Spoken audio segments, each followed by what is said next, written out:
McGee and Molly, with Bill Thompson, Gail Gordon, Arthur Q. Bryan, Dick LeGrand, and me, Harlow Wilcox.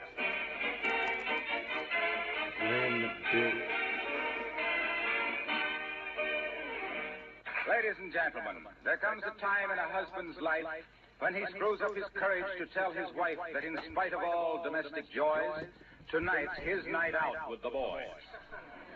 And that is just about what's going to happen this evening at the home of Fibber McGee and Molly.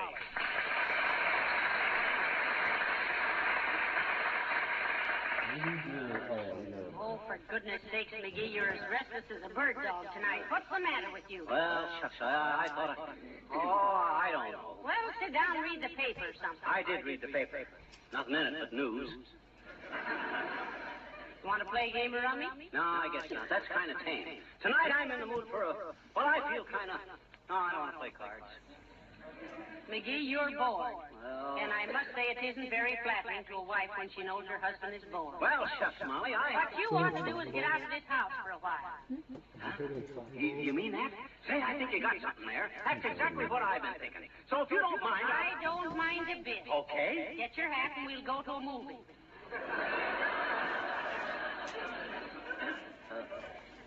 A movie? What's that, the movie? Adam had 4 sons and Bob Hope. I've seen all 5 of them. Well, I'm sure I don't know what to do with you. For goodness sake, stop fidgeting around here. Well, I guess I'll go work. Come in. Oh, hello, Mr. Gildersleeve. Good evening, Mrs. McGee. Hello, little chum. Hi, Rocky. I'm sure glad you came in, Mr. Gildersleeve. McGee's been restless all evening. How's your wife, Gildy? My wife's out of town, and you know it, because that's why we friends. She is, eh? Out of town, huh? Where'd she go, Mr. Gildersleeve? Well, she went down to her sister's. Her sister's having a baby. Oh. Did you get a telegram or something? Oh, no. But every year about this time, by the way, McGee, what are you doing tonight? Who, me? Why, I don't know, Gildy. I hadn't given it a thought. Thought maybe I'd work a while on my ship model. Yeah. He's making a ship model in a glass bottle, Mr. Gildersleeve. Say, didn't you have some trouble with the keel, dearie? Yeah, I gotta get the hull out of there.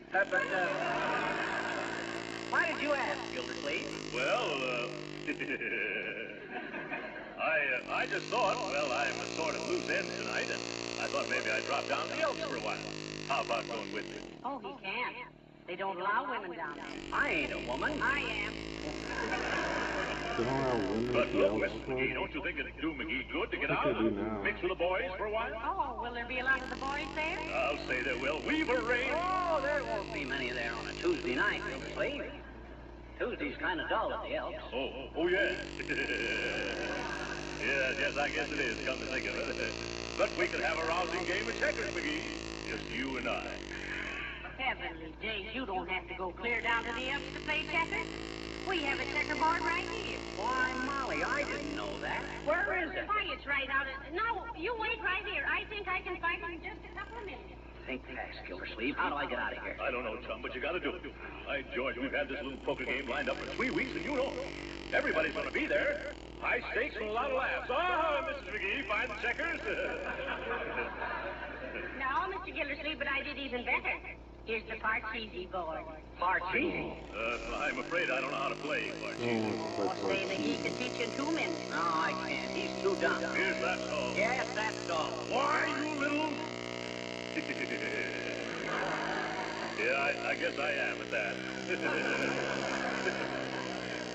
Look, Mrs. McGee, I think it would do McGee a lot of good to go down to the Elks tonight. It's, it's sort of special.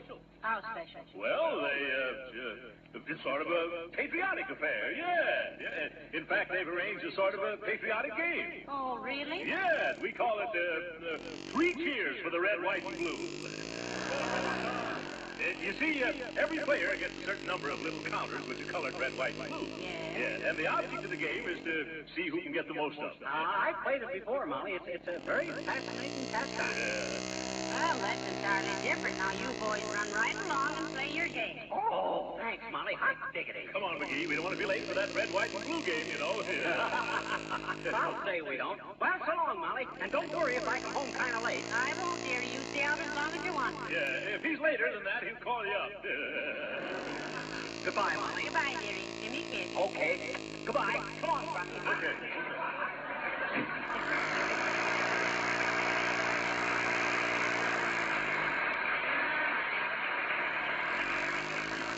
Poor McGee.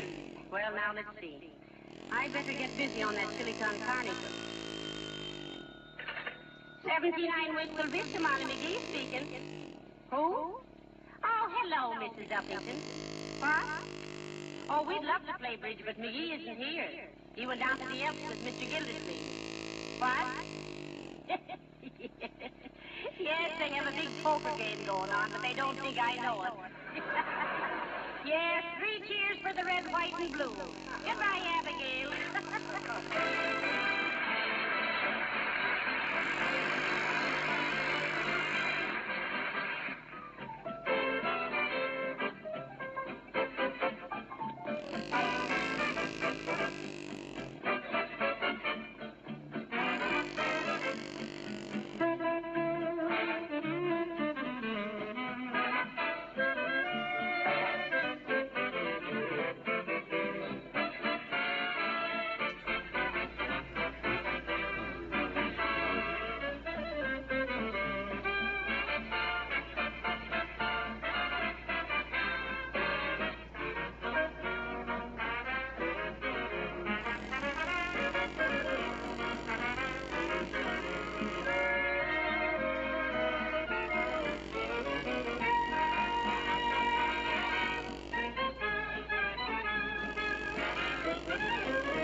I'm going to paint the town red with purple polka dots. You know, we ought to do this often, McGee. My goodness, are we men or are we mice? You'll think I'm a rat before I get through playing poker with you, Gildersleeve. I'm going to send you home in a barrel. Is that so? I'll say so. I'm a woolly wolf from wild Wyoming, and this is my night to howl. Wahoo! It's roundup time! Hey, wait a minute. This is where the old-timer lives. Let's pick him up and take him along to the office. Come on. He promised he'd be there. Okay, good idea. Look out. You bet. That was a fine game of poker. Well, hello there, boys. What you want? Come on down to the Elks, old-timer, and let us brand our initials on you with a little red-hot poker. Can't do it, fellas. Mama doesn't want me to go out. Oh, now, come on, assert yourself. You can't back out on this poker game now, old-timer. It would be unethical, unfair. And unprofitable to McGee and me. That's pretty good, Throckmorton. But that ain't the way I heard it. The way I heard it, one feller says, t'other feller says, I see where the government is going to raise the income tax something terrific. Is that so, says t'other feller. Well, what's the joke? No joke, Johnny. You'll find out.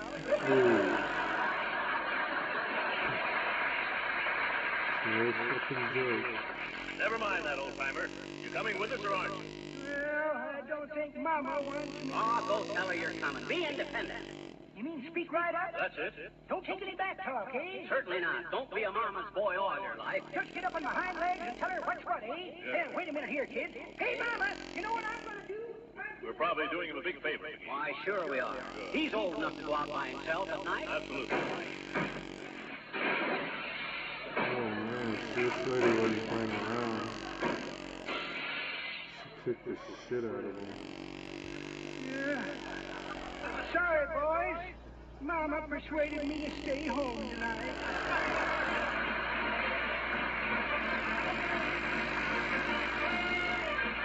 Well, how about it, Wilcox? You're going to back out on the biggest poker game we ever had? Yeah, come on, Wilcox. You promised, you know. I'm sorry, fellas, I can't do it. There's a new floor show at the Biltmore, and I've got to go. A fine thing. Here you got a chance to go out with a swell bunch of guys, and you pass it up for a gander of a bunch of chorus girls. Grow up, Wilcox. Don't be a playboy all your life. What'll a nightclub do for you that a good poker game can't do? Stakes won't be any tougher. I'm sorry. Some other time. Besides, I'm putting on this floor show myself. Oh, my goodness. Okay. You got your foot in the door, Wilcox. Might as well wiggle your toes. Well, I can always play poker.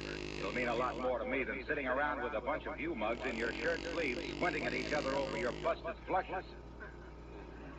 But here, take this. What is this? $10. I always lose anyway, and I don't want you guys to be out any dough because I didn't show up.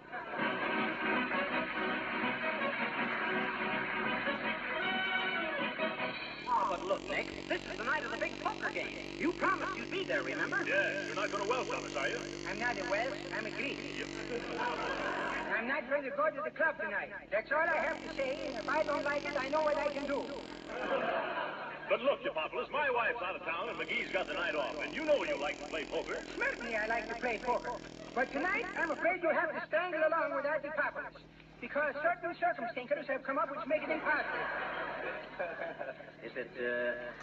Is it your wife? Yes. Won't she let you go? Sure she let me go.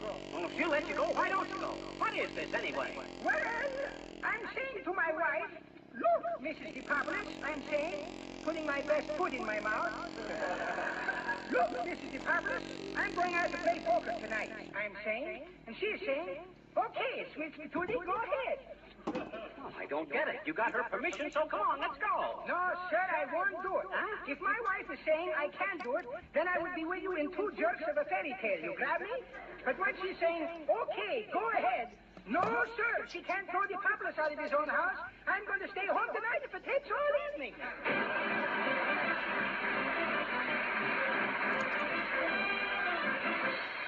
Well, we seem to be the only guys in town with any spirit of independence, don't we, Gildersleeve? Yes, but by George, that isn't going to spoil it for me. No, sir. I'm on the loose and I've thrown away the wrench.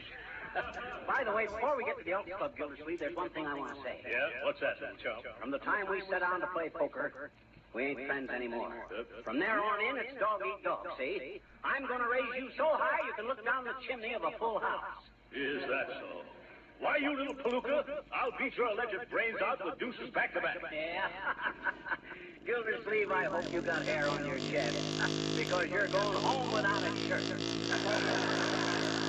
Now, look here, McGee, if you think for 1 minute... That's ridiculous. You couldn't think for 10 seconds. Oh, yeah, well, you wait till we get... Hi, mister. Oh, hi, sis. Hello there, little girl. Ain't you out kind of late, sis? So are you, I betcha. Oh, that's different. We're grown up. Grown-ups don't need as much sleep as little girls. Why? Well, because they don't, that's all. Children are so constituted that a maximum of relaxation is necessary for their proper physical development. Yeah, but I says kids are so constituted. You try it, Gildersleeve. Okay. Now, look, little girl. Alrighty. You know what metabolism is? No, do you? Of course I do. Metabolism is the rate at which body energy is built up and torn down. Well, gee, what do you build it up for if you're just going to tear it down again? Why do you? Well, because that's nature. That's why it's a physiological process. It's necessary to the take it, McGee. Now, look, sis. Well, why do you take a nap in the afternoon? Because Mama has a bridge party. No, that ain't the reason at all. You take an afternoon nap to restore the energy expended in your play. You gotta give nature a chance to recharge your dynamo, as it were. As it were what? Just as it were. How were? It worked. Now, you try again, Rocky. Now, look here, little girl. You just consider your energy as fuel. Let's say you're an automobile and your energy is gasoline. How much is that help? It doesn't matter. It does too, I betcha. If I'm going to be an automobile, I want to know This is just a hypothetical case. Certainly. Now then, let's say when you play outdoors for 3 hours, you burn up 10 gallons of energy, or gasoline. You have to replace that before you keep on running. You see? I could get somebody to pull me, I bet. Okay, McGee. What we're trying to get at this is this. Is what? Is this. What? Well, let me tell you, Dan Rabbit. All right. Now, suppose you never got enough rest or sleep. Do you know what would happen? You'd get worn out. You'd get pale and anemic. The amount of body sugar that gives you energy... What does? Sugar. I'm hungry. Go on home, Miss. Come on, Rocky.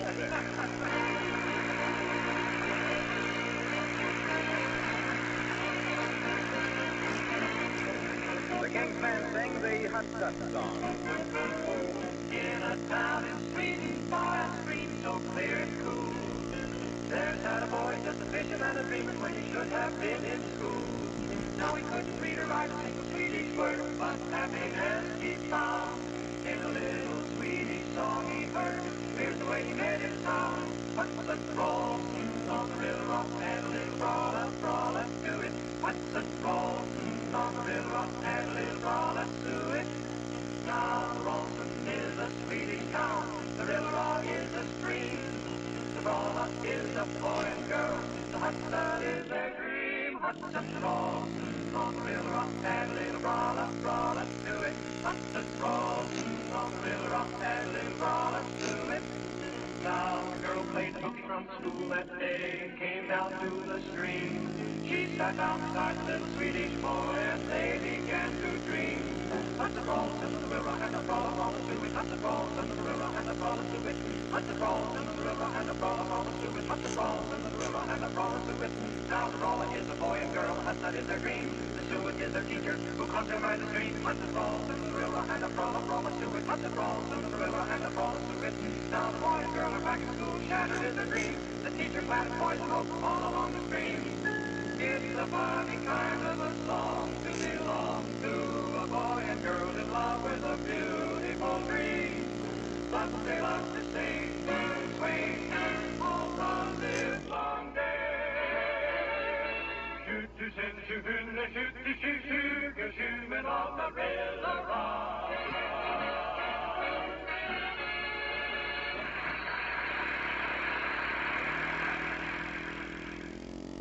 Come on in, McGee, and I hope all the card tables aren't taken. Well, if you'd organized this poker game with a little more brains, you'd have reserved the table. Now, look here, McGee. You said 3 weeks ago that you were going to organize this poker game. That's why I thought you'd do it. You're always such a butt in, see? Well, this is one time I should have butted in. You feeble, frustrated little tumbler. You couldn't organize a bull weevil party at the Cotton Club. The trouble with you, Gildersleeve, is your voice drowns out your brains. You'd be better off if you'd think louder and talk softer. You're a hard man, McGee. By George, when I think of all the trouble I went to... what is it, chum?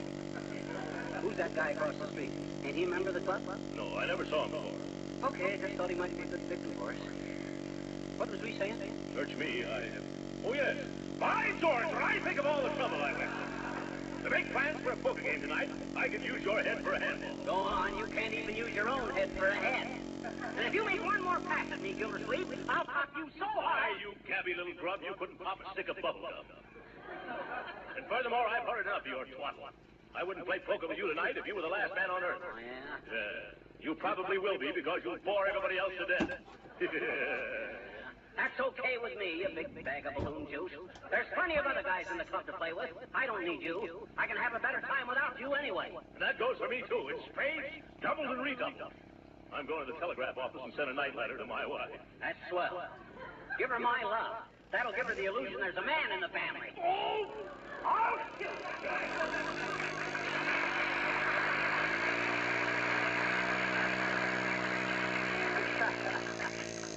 Good old Gildersleeve. He's got the makings of a great guy. Got the makings, but he can't roll. Oh, well. Now to show a few of these guys how to play poker. Hi, everybody. Get off the tables and the cards. I'll be back in a flash with a flush. Hey, is anybody here? Well, that's funny. There ought to be a few guys around here. Well, this is a fine state of how do you do. Here I am, spring in my heart, full of sulfur and molasses, and what happens? Everybody walks out on me. Hey, Porter. Hey, Peabody.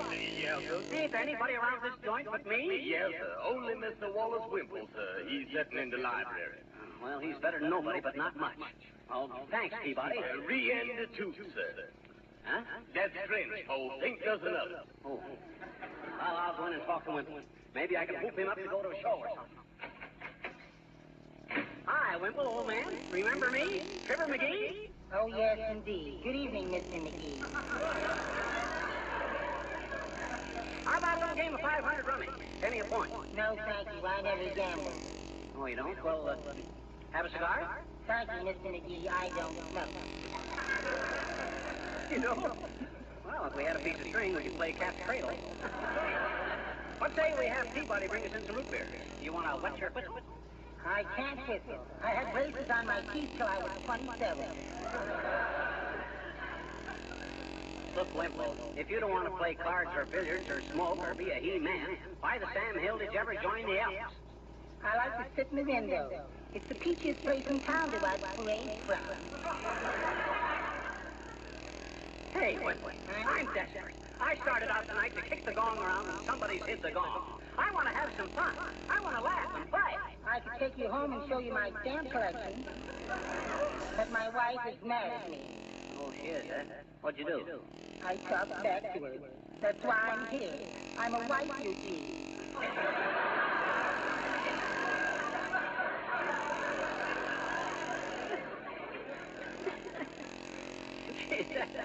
That's tough, Wimpy. She's awfully mean to me, Mr. McGee. Sometimes I think I can't stand it another year. You know how it is. No, I'm afraid I don't, Wimple. I got the best little wife in the world, myself. Sweet, sympathetic, and beautiful. I wonder what she's doing now. I know what mine is doing. What? Rolling out some dough for pies in the kitchen. Well, at least she's a good cook. She's a terrible cook. But that way, when she comes to the door with a rolling pin, it doesn't seem so obvious.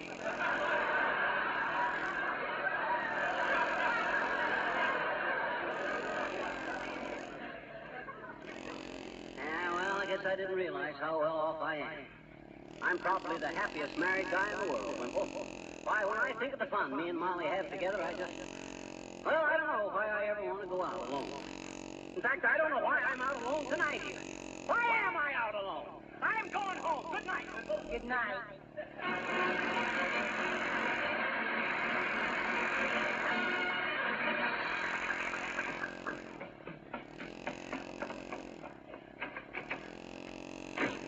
Oh, hello, McGee. Did you forget something? It's only 9:15. Yeah, I forgot how nice it was tonight. Well, I just... oh, shucks. There wasn't much doing down at the club. Hey, what's that I smell? Makes my mouth water. Well, I was just fixing up some chili con carne, McGee. You want some? Oh, I don't want to chisel in on any snack you fixed up for yourself. Oh, that's all right. I fixed enough for 2 people. 2 people? You expecting somebody? Yeah. Who? You. Oh.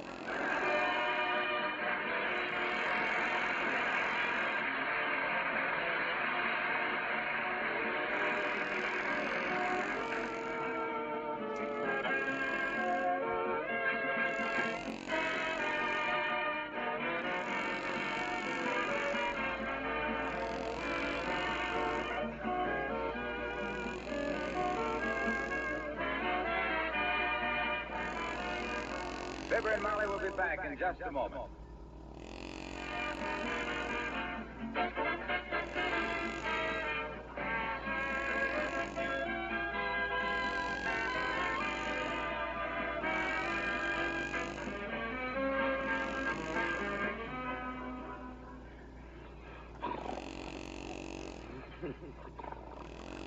Give me another stack of chips, fellas. Oh. Oh. Oh, McGee. McGee, wake up. You're dreaming. Huh? Oh. Oh, thank goodness. I had an awful nightmare. Sounded like it. I don't feel good either. I'm sick. Oh, are you sick? Get me another blanket, will you? Chili? Must have been. I had 2 bowls of it. Good night. Good night, all.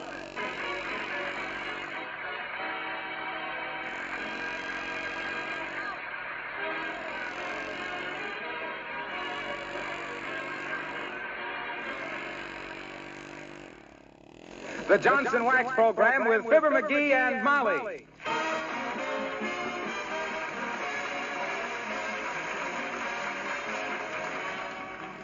The makers of Johnson's Wax and Johnson's Self-Polishing Glow Coat present Fibber McGee and Molly, written by Don Quinn with music by the King's Men and Billy Mills Orchestra. The show opens with I Struck a Match on the Moon.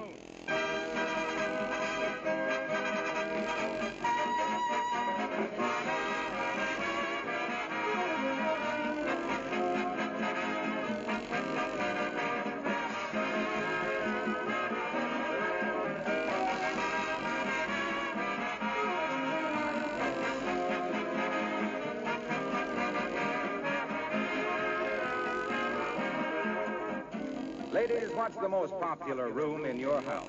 Most people say the living room with the easy chair pulled up alongside the radio. But personally, I want to put my vote down for the kitchen. I spend more time in people's kitchens and in my own than anywhere else. I suppose the icebox has something to do with it. But whatever it is, the kitchen is a cozy room and deserves to be a cheerful one. And you can make it cheerful, too, without spending much money. Gay curtains at the window, fresh oilcloth, and Johnson's Self-Polishing Glow Coat on the floor. Glow Coat not only gives linoleum floors sparkling beauty and keeps the colors as bright as new, but it protects them against wear, makes them last longer. And it does all this in addition to saving you hours of work, because Glow Coat needs no rubbing or buffing. Just apply and let dry. Glow Coat does the rest. May I suggest that you add Johnson's Self-Polishing Glow Coat to your next shopping list?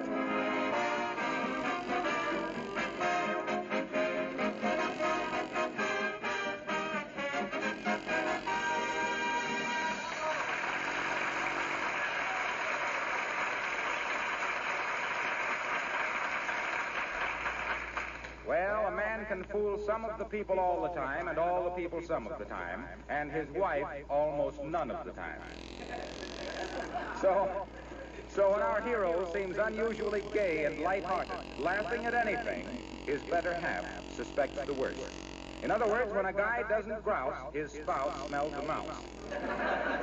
And that's the way it is tonight with Fibber McGee and Molly.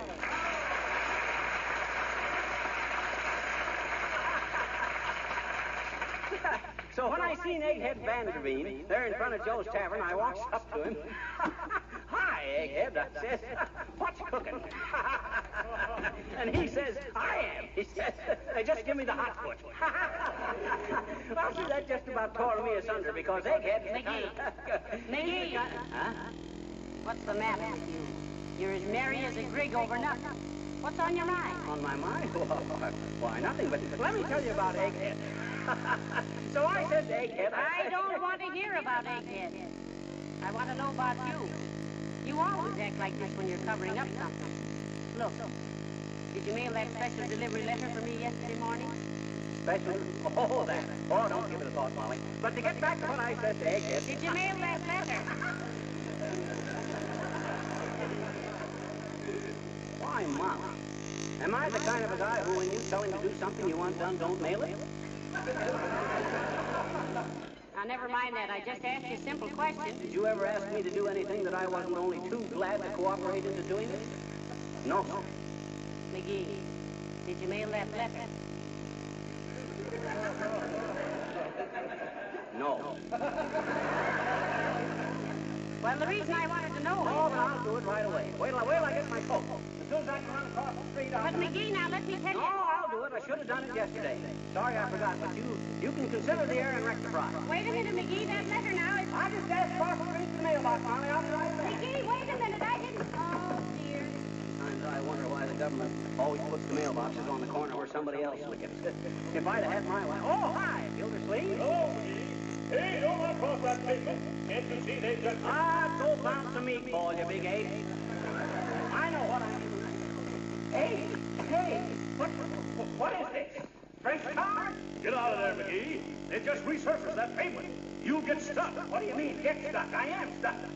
Well, why didn't you warn me, you big dumbbell? No, I tried to, you little twerp. If you hadn't... Ah, there, Mrs. McGee.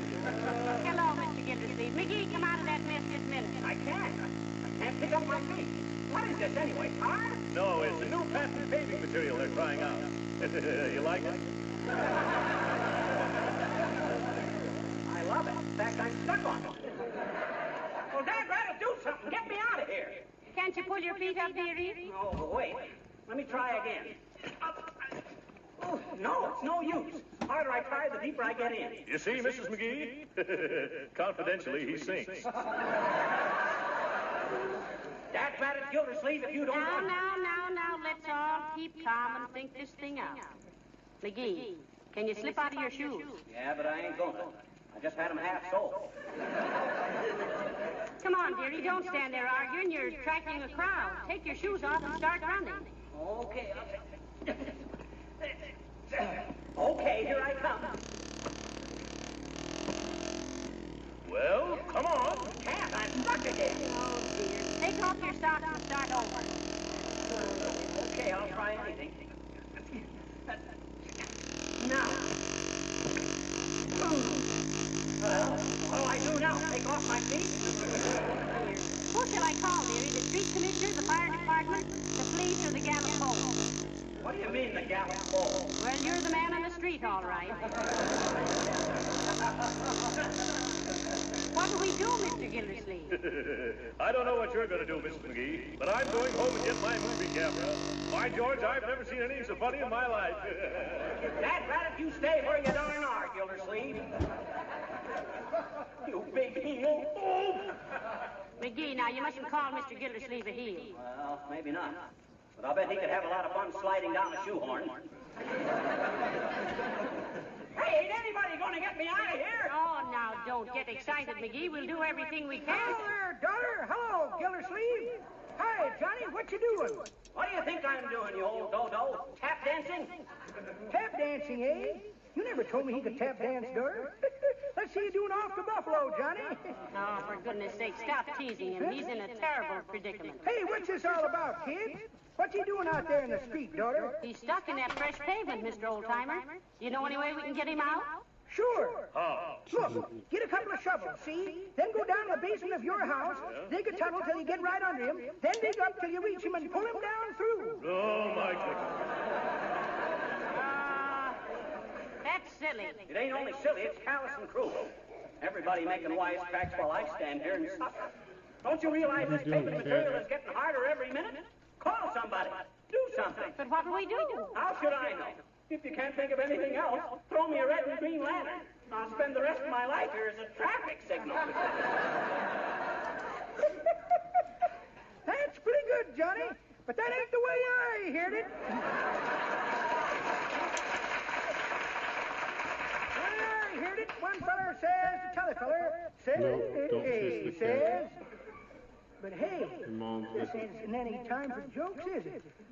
Poor little Johnny out there stuck in the tar. No, it certainly isn't. Of course not. No, on the other hand, it might cheer him up. The way I heard it, one feller says to t'other feller, say, says, Seabird Groucho Marx is going to be a professor of humor at Harvard. Is that so, says t'other feller? Where's Harpo going? To Wellesley? I guess you got something there, old timer. That Harpo is a great guy for blondes. Hey, what am I laughing at? Dad, rather get me out of here. Do something, somebody. Don't just stand there. Help!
Well,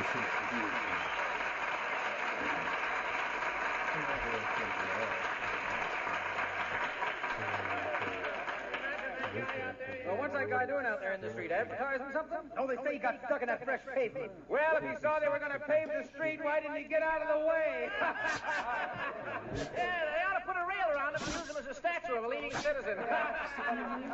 Hey, Molly. Molly. Yes, dearie, here I am. And here's a little footstool for you to sit on. Catch it. Much obliged. Is somebody coming to get me out of this? Who'd you call? Well, first, Mr. Gildersleeve and I called the Commissioner of Streets. And he referred us to the Department of Health. Department of Health? Yeah, he said it wasn't healthy to stand there in the street night and day. Well, what did the health department say? Well, they referred us to the License Commissioner because they said you were making an exhibition of yourself. Yeah, and the license commissioner sent us to the Board of Education. Dad Rabbit, what's the Board of Education got to do with this? Well, they said they'd teach you to stay off freshly paved streets. But I tell you, we finally got to the right people, dearie. This is the new type of paving, and they're sending the inventor of it out. Oh, well, thank goodness, at last. Well, Hey, stick in the mud. Can I have your autograph? why, certainly, Bud. Throw me your death certificate. Oh, dear. Mr. Gildersleeve, if that man doesn't get here pretty soon, I don't know how... Oh, how do you do, Mrs. Uppington? How do you do, my dear? And Mr. Gildersleeve? Good day, Abigail. Well, what on earth is the cause of this boisterous crowd, my dear? It's McGee, Abigail. He's stuck out there in the middle of the street. You see him? Well, really? How did... What did I mean, did he step on some chewing gum? He just started trot across a freshly paved street, the silly asphalt runner.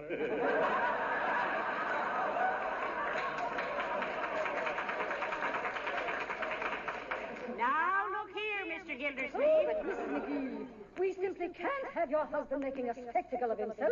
He's lowering the tone of the whole neighborhood. Ah, don't give me that bastard Vaseline, dearie. Next thing you'll get so exclusive, you'll want our fire department to have an unlisted phone number. Well, really, Mr. McGee, I... Now, wait a minute, girls. Hey, McGee, here's Mrs. Uppington. She wants you to get out of there. Yeah, she says you're lowering real estate values. Oh, I am, eh? Abigail, you mean to stand there wobbling on your wedgies and accuse me of doing this on purpose? I really wouldn't know, Miss McGee, but if you're posing as a personal investigator of paving material, I have a suggestion to make. Yeah, what's that? Did you ever hear of a certain place which is said to be paved with good intentions? You mean... Yes, and when you get through here, go there. Good day.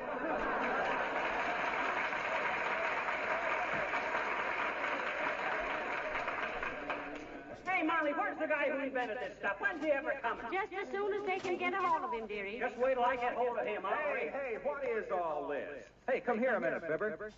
Nah, you come here, Wilcox. All right, I'll No, come no, out. no, Mr. Wilcox. You'll get stuck, too. Yeah, McGee is held tight in that new paving material, Harlow. Don't you set foot on it. Ah, why didn't you let him come?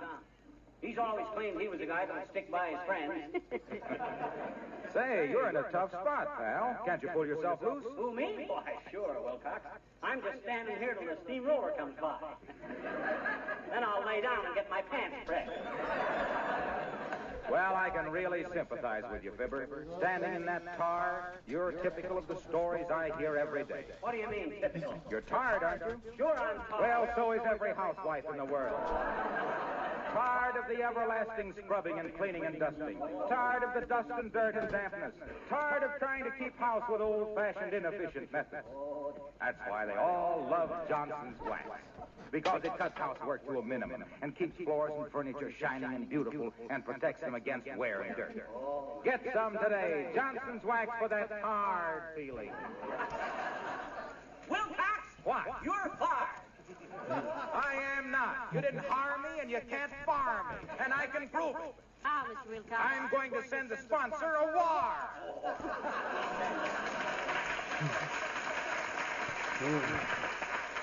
He'd spend more time listening to Fibber McGee and Molly and less to Lum and Abner. Hey, when am I ever going to get out of here? Now, take it easy, little chum. Take it easy. We'll just have to wait till the paving expert gets here. Don't you little chum me, you big chump.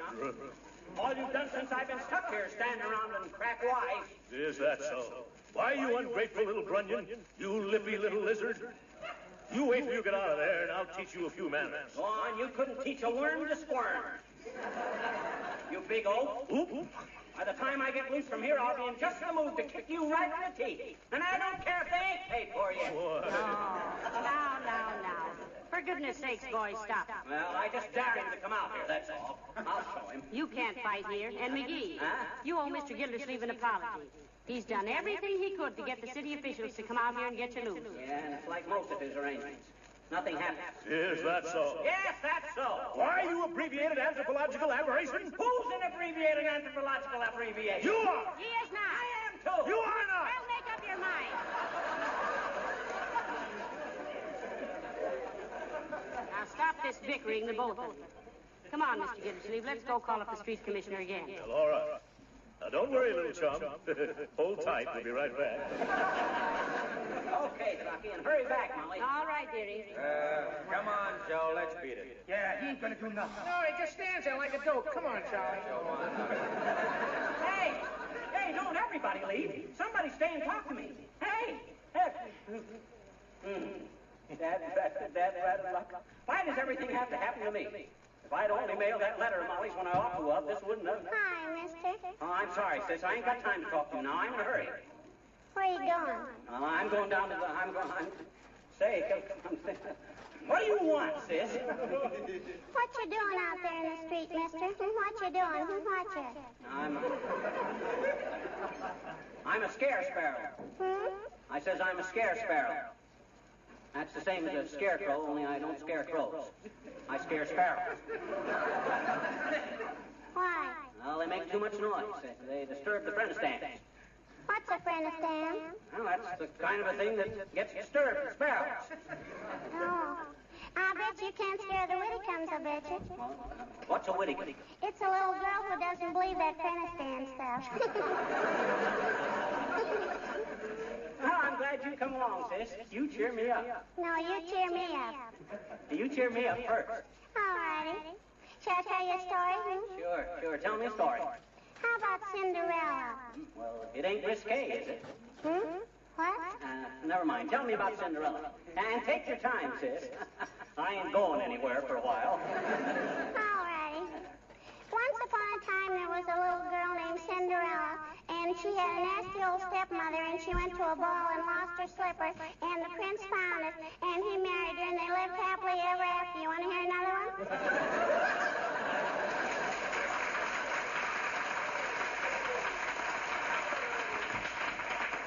No, thanks. I was going to ask for the one about Peter Rabbit, but the way you boil them down, it'll turn out to be Hassenbeck. I can recite poems, too, I bet you. You can? I says you can? Can what? Cherries, and be sure you get all the pits out of them. You're silly, mister. I guess I am at that, sis. I'll go ahead and recite something. All righty. This is going to be a dandy one, I bet you. The boy stood on the burning deck, mending a pair of socks. It roused his ire when the thread caught fire. Hot darn.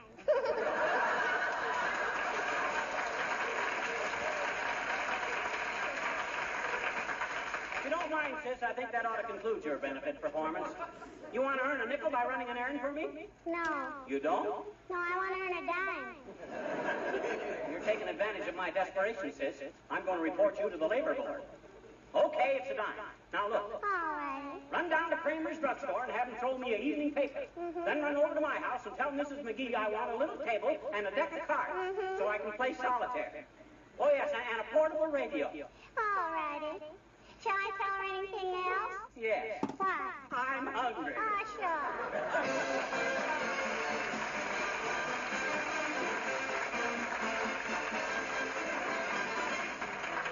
The King's Men sing The Little Brown Jug.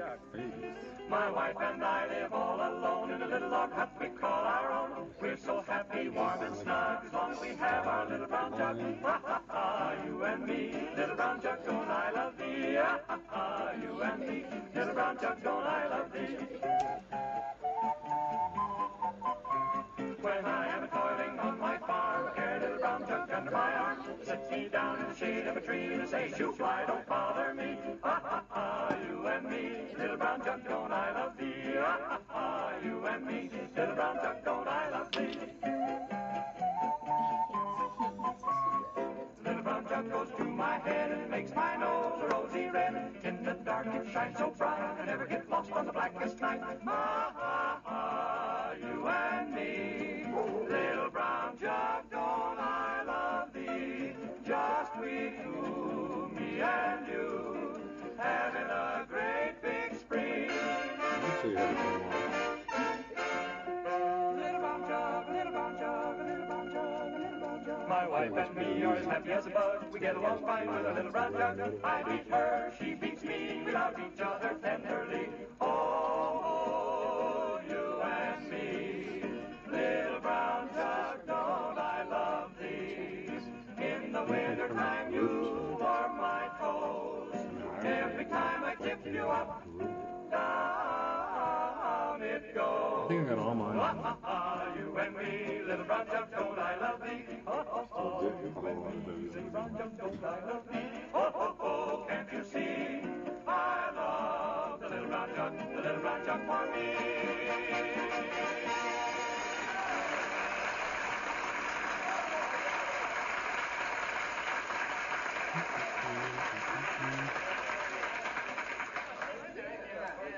Have you had enough to eat now, McGee? Not quite. Toss me one more cookie. Thanks. How about coffee, McGee? You want some more? No, thanks, Gildersleeve. You can pull in the hose now. Okay. Hey, when is this guy going to come to get me out of here? You mean the man who invented this paving material? He's due any minute now, dearie. Just be patient. Are you terribly tired? I ain't as tired as I am disgusted. I'm disgusted and humiliated. My feet are getting numb. This stuff is getting hard. Hey, did you call the city hall again? Yes, I did, dearie. Who'd you get? Mert. Mert? What'd she have to say? She said her cousin overturned his canoe yesterday. Yeah, did he get drowned? No, he just got tired of paddling and overturned it to his brother. Overturned it to his brother. If that ain't the farthest fetch gag I ever heard. And me standing here helpless. By George, here he comes, McGee. It won't be long now. What? Who? It's the inventor of this paving material, McGee. He'll know how to get you loose, dearie. Make way there, please, folks. Let the man through. McGee, here's the expert. Oh, hi, Bud. I'm glad to see you. Oh, hello. Oh, my goodness, it's Wallace Wimple. Are you really the inventor of this pavement, Mr. Wimple? Yes, I am. And I'm dreadfully sorry that your husband got stuck, Mrs. McGee. Just makes me miserable to think of it. What do you mean it makes you miserable? What do you think of me? I'd rather not say in front of all these people. Well, how do we get him out of there, Mr. Wimple? Well, Mrs. McGee, as I see it, the whole thing depends on a chemical analysis of the material. Maybe we can dissolve some of it around his feet. Well, that's the first sensible remark that's been made today. What is the chemical formula, Wimple? Oh, that's a secret, Mr. McGee. What do you mean it's a secret? That's what I mean. It's a secret. Well, you know what the secret is, don't you? No, but my wife does. Your wife? What's she got to do with your invention? Well, she's really the inventor. I'm only the one who saw the possibilities in it for a paving material. Well, what was it in the first place? Her recipe for chocolate pudding.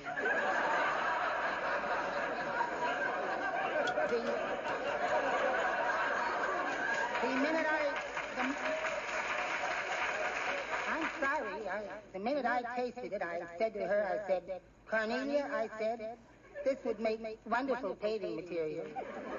And what did she say? I don't know. Everything went black. But here's what we better do, Mr. McGee. I don't care what we better do, but let's do it. All righty. I'll go home and analyze this material and see how we can dissolve it around your feet. Will your wife give you the formula? If she won't, Mrs. McGee, we'll have to use air handlers and chopping lube. Oh, hurry up.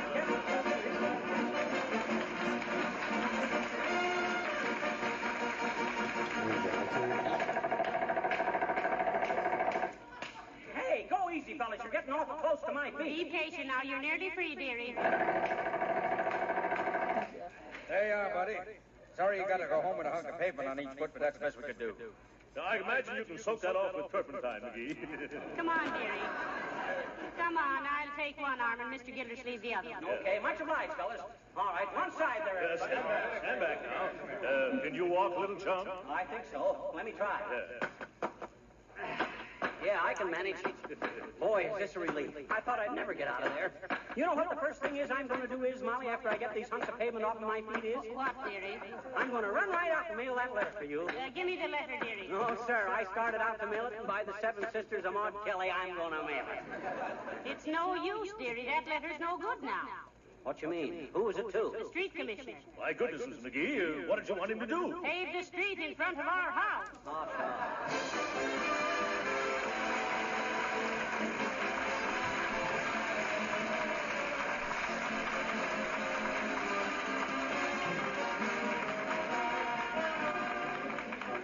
Fibber and Molly will be back in just a moment.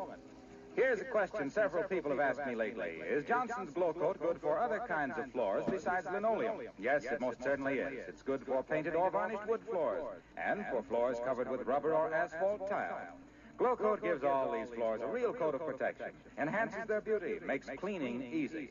And it's just as easy to apply Glow Coat to these floors as it is to linoleum. When the floor is clean, apply Glow Coat with a cloth or long-handled Glow Coat applier and let it dry for 20 minutes. Glow Coat polishes itself without any rubbing or buffing.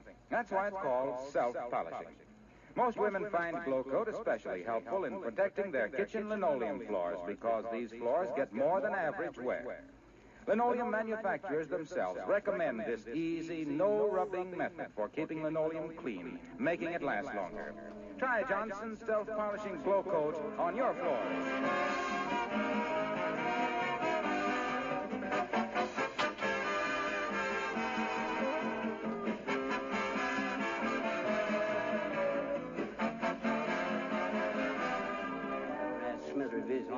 Of all the dad dreaded, if that wasn't the darn... Who are you talking about, McGee? Egghead Vanderreeden? No, Egghead McGee. I'm disgusted. Making a receptacle of myself. Everybody jeering and pointing at me. Me squawking and hollering there like... Oh, now stop fussing about it. Wasn't that bad? And anyway, I'll give you credit for one thing. What's that? It's the first time you ever put your foot in it and then opened your mouth.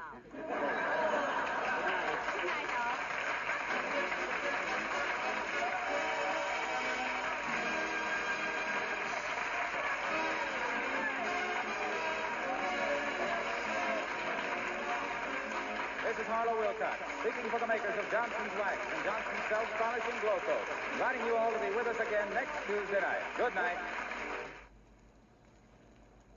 Mr. Jones, do you have that new kind of enamel that contains wax? Yes, indeed I have. And lots of my customers are buying it. Here it is, Johnson's Wax Enamel. And a wonderful enamel it is. See those 19 stunning colors, all selected by prominent decorators. Wax enamel gives a smoother finish and a more beautiful luster than any enamel I've ever handled. Not a harsh glare at all. And the wax in wax enamel gives it added protection against wear and makes it easier to clean. Here's a free color chart for you. Just try wax enamel on old furniture or on your bathroom or kitchen walls. This is the National Broadcasting Company.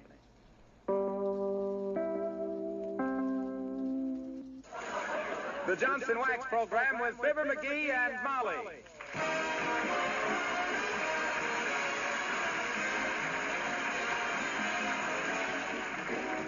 The makers of Johnson's Wax and Johnson's Self-Polishing Glow Coat present Fibber McGee and Molly, written by Don Quinn, with music by the King's Men and Billy Mills Orchestra. The show opens with Sweet Dreaming.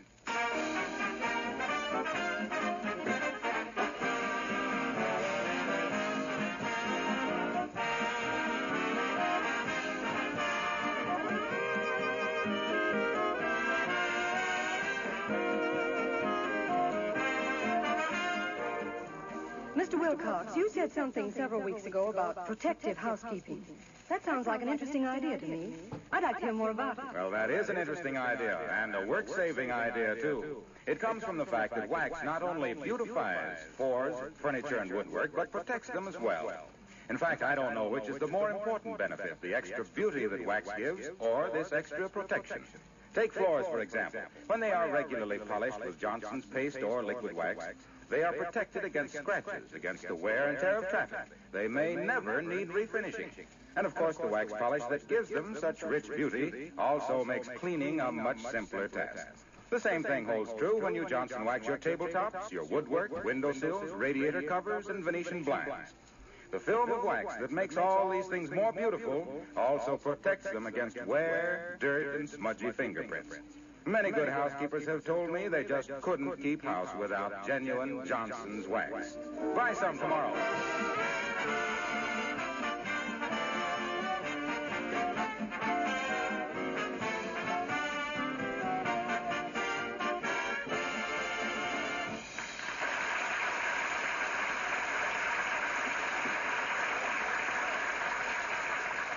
The Squire of 79 Wistful Vista and his neighbor Gildersleeve are typical red-blooded Americans. They love all kinds of sports and exercise.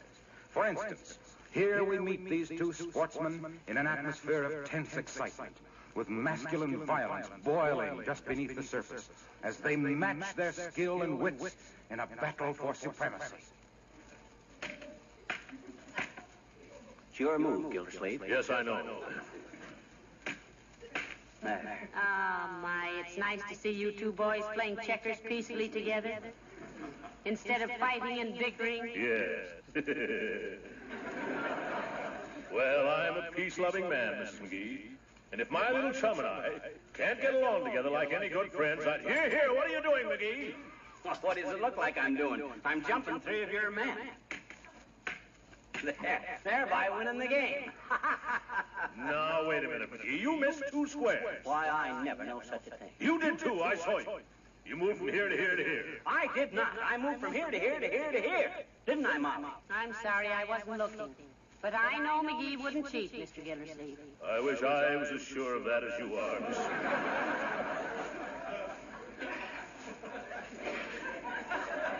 Now, you wait a minute, Throckmorton. You cad?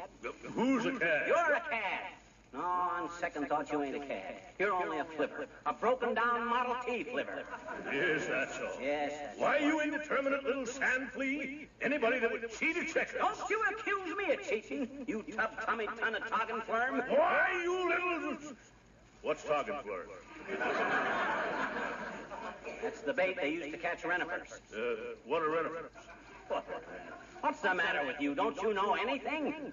By George, I'm going home. I refuse to play checkers with any bull-headed little beetle brain like you, McGee. Okay, you big baby. Take your coaster wagon and go crying home to Mama. You can't take it. That's what's the matter with you. Well, maybe I can't take it, but I can ladle it out, McGee.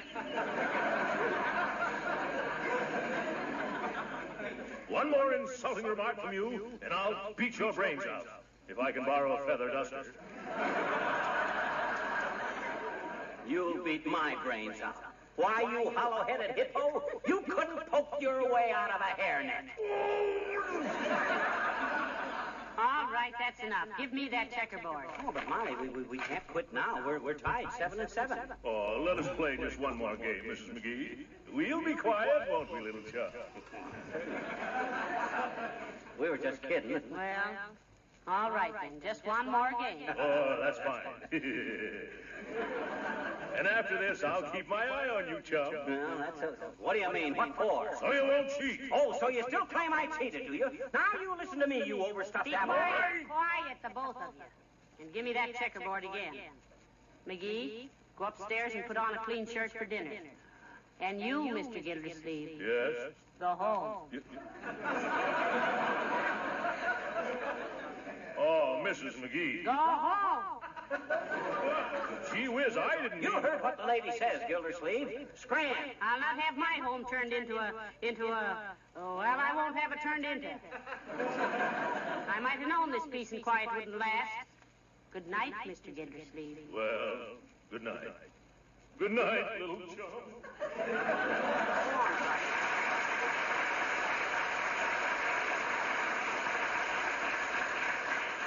Hey, look, Molly, we wasn't... Hey, what you doing? I'm wrapping this checkerboard up.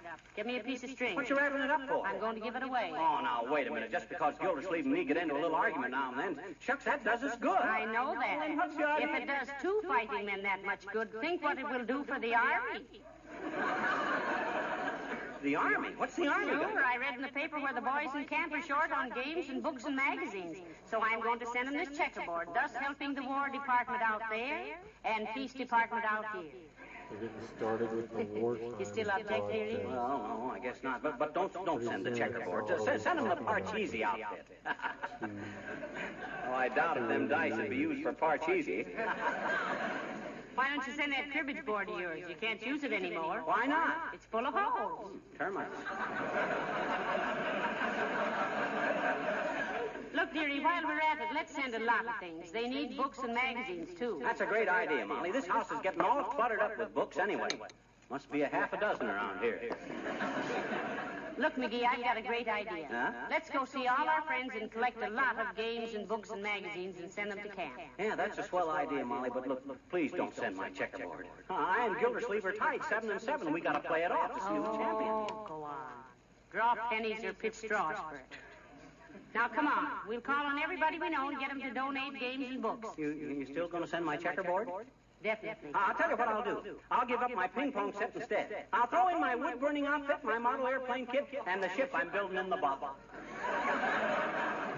No, we'll just send the checkerboard and the ping-pong. Well, incidentally, you know how ping-pong got its name? No. It was invented by two Chinese fellas, Fooey Ping and Charlie Pong. Why, how interesting. You still gonna send my checkerboard? Yes, and go get the ping-pong set. You know where it is. Sure. Where? Right here in the hall closet.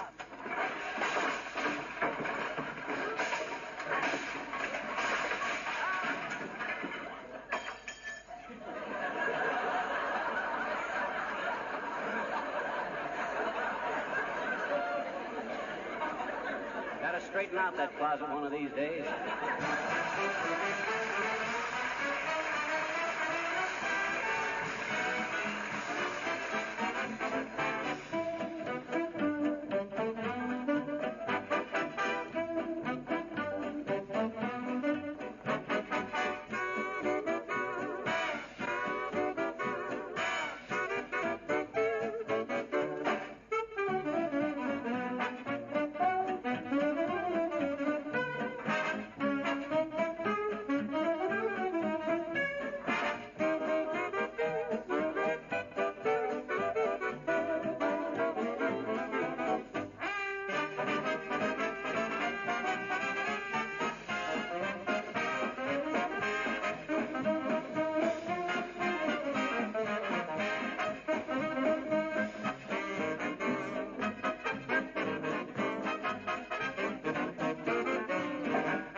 Isn't it wonderful how everybody is cooperating on this thing, dearie? Yep. Heavenly days, we must have a half a ton of books and games and magazines promised already. Yep, they'll never miss my checkerboard now.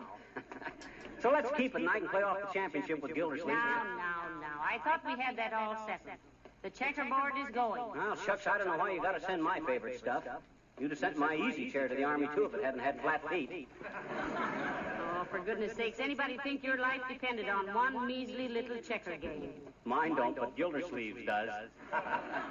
It'll kill him if I win. Hey, here's Nick Toplis's house. Let's see what he can give us. Well, let me see. If he offers... What? For scream's sakes, Fisher and Cupid? This is an unexpected pleasure. What's roasting? Huh? He means what's cooking, dearie. Oh. Look, Mr. DePopoulos, we're collecting games and books and magazines for the boys in camp. Now, what have you got that we can have? Well, I don't think we have any games, Cupid, unless you can use some jigsaw poodles. Oh, jigsaw puzzles are swell, Nick. How about books and magazines, though? Now you are beginning to talk sense with something to it. I am having a superfluity of books, and I'm happy to get rid of them. Oh, well, thanks, Mr. DePopoulos. Send them over to our house, and we'll have a truck ready to take them out to camp. Yeah, why are you so glad to get rid of them, though, Nicholas? Oh, they're too hard on my eyes, Fizzer. Oh, you read a lot, Mr. DePopoulos? I don't read at all, Cupid, but my kids are always playing catch with them and hitting me in the face. Yesterday, I'm getting smacked with Gone with the Wind, and for 10 minutes, I'm hearing for who the bells are ringing. Well, I'll send them over. Thank you.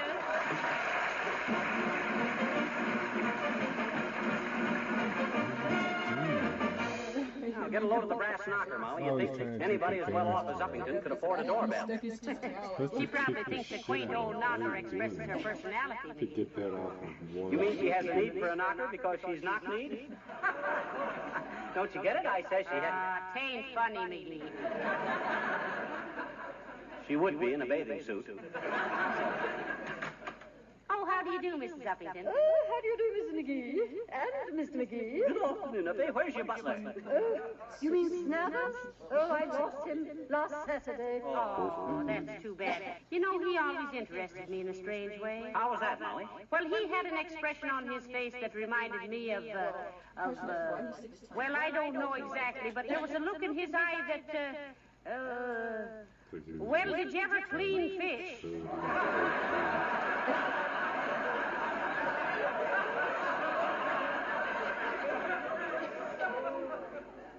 Where'd you happen to lose the old frozen puss, Uppy? It was all very strange. Yes, he was serving dinner, and the radio was broadcasting the Kentucky Derby, and after Whirlaway had run the race, Snathers picked up the strawberry shortcake, danced around a bit, and then said, "Here, old girl, wear this for a mask." And you know, the first thing I knew, I was. He smacked you with it. Oh, dear, well, I don't blame you for firing him, Abigail. Oh, but I didn't, my dear. He just quit. Oh, no, I wish there was some way to get him back. Do you mean to stand there with your velvet neckband full of Adam's apple and tell me you want that guy back? Why, of course I do, Mr. McGee. Well, I don't understand it either, Mrs. Uppington. Why? Why, because through him I found how wonderful crushed strawberries and whipped cream are for the complexion. I give up. Come on, Molly. Oh, just a second, dear. You forgot what we came for. Oh, yes. The magazines for the boys in camp, remember? Oh, yes, of course. I had them right here, all ready for you. Oh, well, how did you know about it, Abigail? Oh, you told Mr. Gildersleeve, and he told his wife, and she mentioned it to the grocer, and he is strictly a guy who tells everybody everything. Oh, boy, take a squint at these magazines, Molly. Nasty Confessions, Fantastic Mechanics, Bloodthirsty Heartthrobs, True House Detective Stories, Curvy Cutie Cartoons. Why, Abigail, I never knew you read this type of literature. Me? Well, really, Mr. McGee, these belong to the servants. I consider myself insulted. And you'd realize that if you ever read these magazines from cover to cover, as I always do. What am I saying? Goodbye.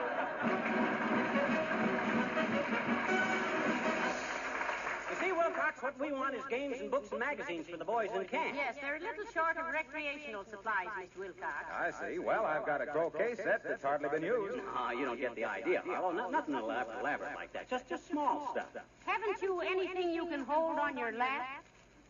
Well, my secretary, Miss Clegg... Hey. Now, wait a minute. Well, now, wait a minute. You wait a minute. I was going to say, my secretary, Miss Clegg, will go through my house and see what she can find.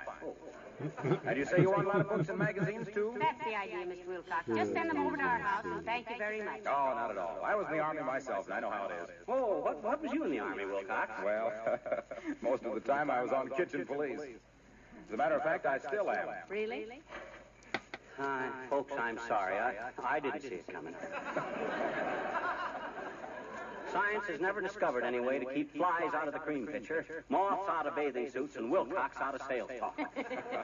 But we can dream, can't we? Okay, Wilcox, I'll go along with you. How come you're still on kitchen police?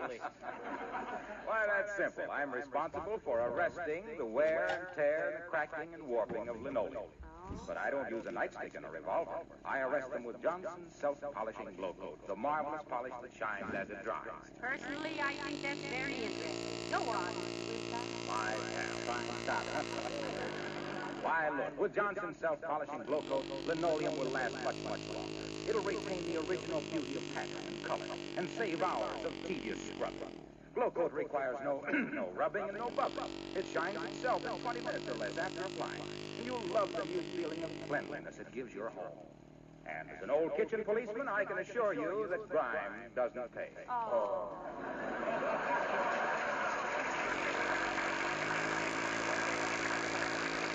Wilcox, if I had your enthusiasm and you had my brains, we wouldn't be working for the Johnson Wax people. We wouldn't? No, we'd be the Johnson Wax people. Come on.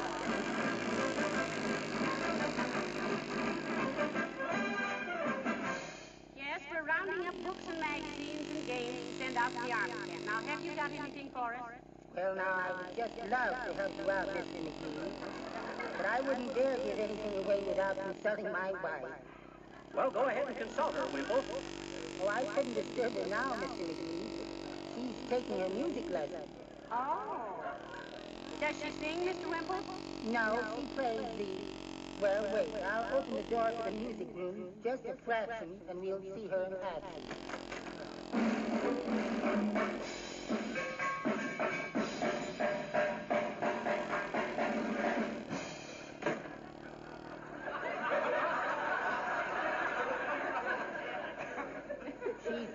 She's very talented, don't you think? Wimple, she's certainly got what it takes. Yes, indeed. Now, if somebody would only take what she's got and throw it away, maybe I'd get a little peace and quiet around here. Have you protested, Mr. Wimple? Oh, many times, Mrs. McGee. I often say to her, Cornelia, I say, why don't you give up those drums and go back to your other hobby? What was her other hobby? Lion taming. Heavenly days, lion taming. Yes, she uses our kitchen chairs, too. They're all scarred up with teeth marks. Believe me, that varnish tastes terrible.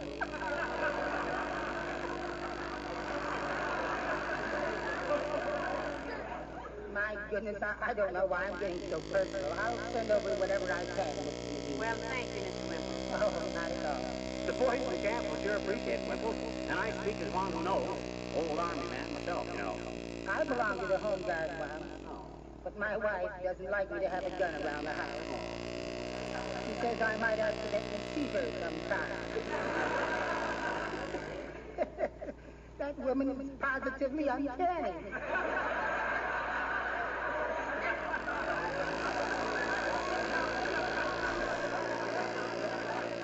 But, Mr. McGee, what were you in the Army? I was cook of Company C, Wallace, just like my father was before me. Son of a sea cook McGee, I was known as. Son of a sea cook McGee, celebrated in story and song as the supervisor of the soup stove, the skillful scientific Samson of the sizzling steak skillet, and the snappy sergeant of the spud skinning squad. Smooth silk at supplying a seafood spree by subdividing a sardine into sufficient servings to satisfy 6 or 7 small soldiers. Smart as the city slicker at switching skinny shrimps into sleek and strong supermen by stuffing same with sausages, sandwiches, and similar succulent snacks. A sturdy citizen at stock and stomach swimple, but let's hear the King's men singing something simple.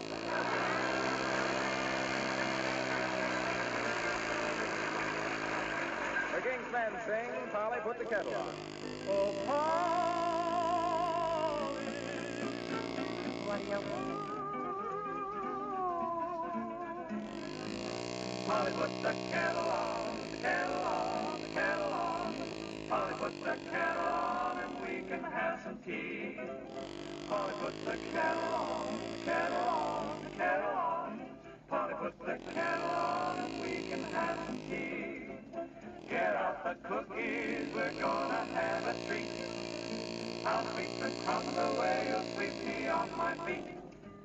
Polly, put the kettle on, kettle on, kettle on. Polly, put the kettle on and settle down with me. Polly, put the kettle on. Polly, put the kettle on. Polly, put the kettle on. Polly, put the kettle on. Let's have tea. Hot cross buns, hot cross buns. 1 a penny, 2 a penny, hot cross buns. Polly, put the kettle on. I'll go buy a bun. When the tea is boiling, we'll have fun. Polly, put the little kettle on, little kettle on, little kettle on. Polly, put the little kettle on.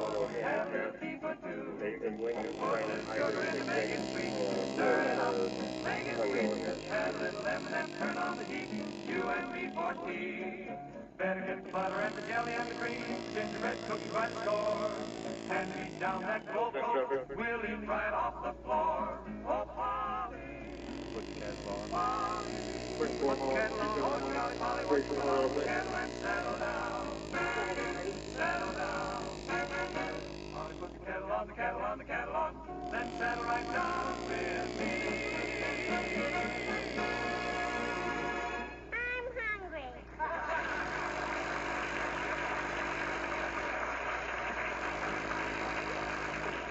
All these books in the truck. Gildersleeve, I'm busy. Why, you're not either, McGee. Mr. Gildersleeve and I have done almost all the work. Okay, okay. Hey, give me a hand with this ping-pong outfit, Gildersleeve. Certainly, Charles. You take the table, and I'll take the balls and rackets. Come on now, boys. Let's hurry and get... Hello, kids. What's cooking? Oh, hi, old-timer. We're loading all these books and magazines and games and stuff into the truck. We're taking them to the soldiers. By the way, McGee, do you know the way out there to the camp? No, not exactly. Hey, old-timer. Hey! Which is the best way to camp? Well, I always say the best way to camp is to pick out a piece of high ground near some running water, then pitch your tent. No. What? No. Which is the best way to the army camp? Hey? Oh, that.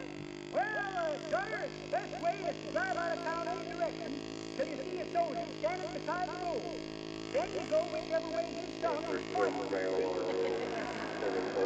Now, that's very intelligent, but I knew you could tell us, old-timer. You got such a wise face. That's what everybody says, Johnny. Besides, I got a lot of intelligence in my face for my age. Yeah, you got a lot of age in it, too. It's your face that convinces me that a puss has 9 lives.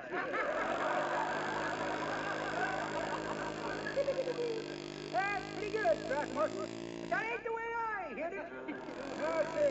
The way I hit it, one feller says, tell a feller, say, says. You been reading about that young bullfighter down in Mexico? Yep, says tell a feller. Wonderful, ain't she? How'd she ever learn to dodge them wild animals? Dunno, says the first feller. But they say she used to be a cigarette girl in a nightclub. Get out of the way. Now, get out of the way while we finish loading this stuff, old-timer. It's all loaded, McGee. Oh. It is. And a wonderful lot of stuff, too. Now, who's going to drive? Oh, wait a minute, McGee. Who was it that borrowed this truck? Whose idea was it to collect this stuff? Mine. You want to drive, Molly? No. Okay, I'll drive. I'll settle it, kids. I'll drive. Well, fine. Let's get going. Get in, boys. Come on.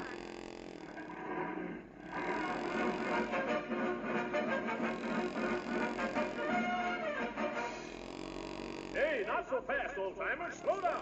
How do you do it? Why, take your foot off the accelerator. Where is it? Oh! Heavenly days, didn't you ever drive a car before? No, but it's fun, ain't it?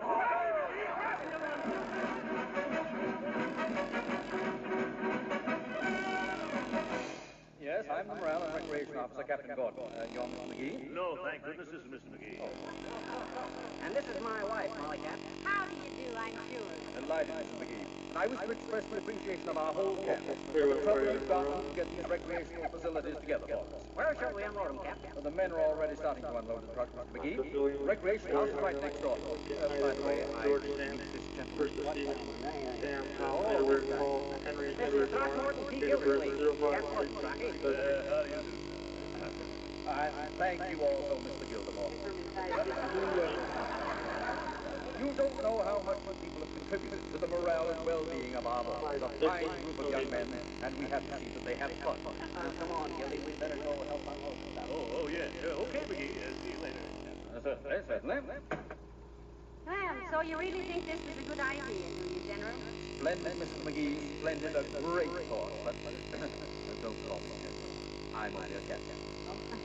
It doesn't matter. When McGee was in the Army, he was only a sergeant. You know, 2 stripes on his sleeve.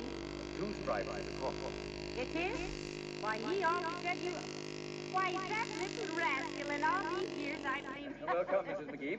Let's go and see if the men have that truck unloaded, eh? All right. Well, that was fast work. The truck is empty. But where are McGee and Gildersleeve? I don't know.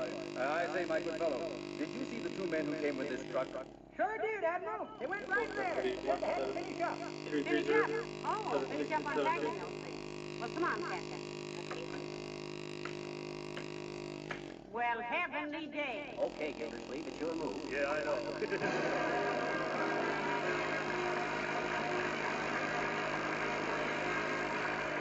Fibber and Molly will be back in just a moment.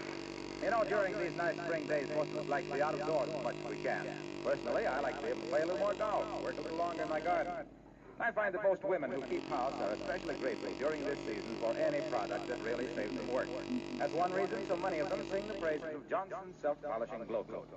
Actually, thousands of letters come into the Johnson offices saying thank you for Glow Coat. Yes, self-polishing Glow Coat saves hours of work. Not only because it needs no rubbing or buffing, but also because it makes it so easy to keep floors clean, sparkling, and spotless.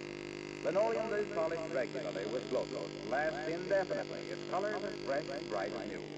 So Glow Coat is money-saving as well as work-saving. And remember, you save money, too, by buying Johnson's Glow Coat in the larger sizes.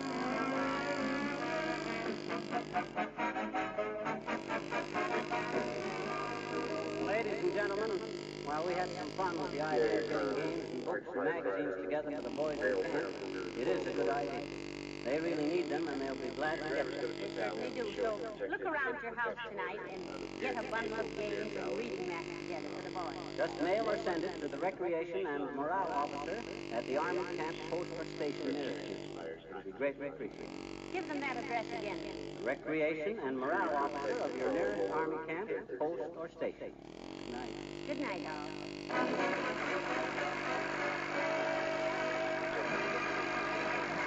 This is Arlo Wilcox, speaking for the makers of Johnson's Wax and Johnson's Self-Polishing Glow Coat, inviting you all to be with us again next Tuesday night. Good night.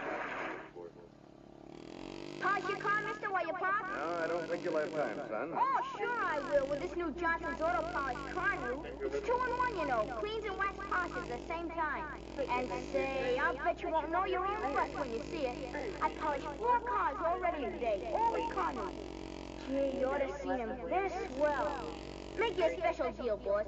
If you're not satisfied, you don't owe me no dough. Okay, Bud. Give her the works. I've been wanting to try Johnson's car new myself for 2 months. This is the National Broadcasting Company. The Johnson Wax program with Fibber McGee and Molly.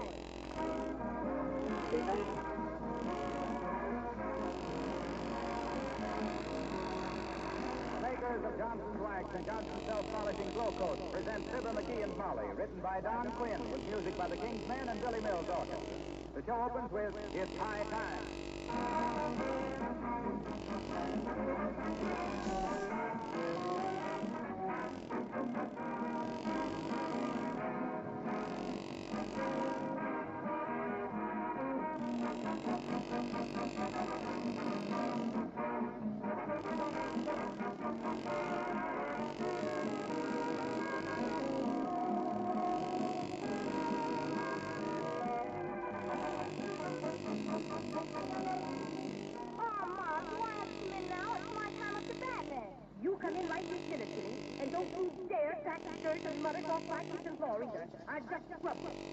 Oh, that's too bad, Jimmy. Too bad the game has to end, and too bad your mom is still doing that old-fashioned floor scrubbing. Now, if that floor were protected with Johnson's Self-Polishing Glow Coat, you wouldn't have to worry about your tracking in little dirt because it would wipe up so easily with a damp cloth. Besides, he wouldn't be so tired and cross, worn out with that tiresome scrubbing. And of course, someone should tell her that continuous scrubbing finally ruins linoleum, whereas Glow Coat protects it, keeps it new-looking and beautiful, makes it last longer, besides saving her hours of work. Glow Coat is self-polishing, needs no rubbing or buffing. Jimmy, why don't you ask your mother to buy a can of Johnson's self-polishing Glow Coat? He'll always thank you for it.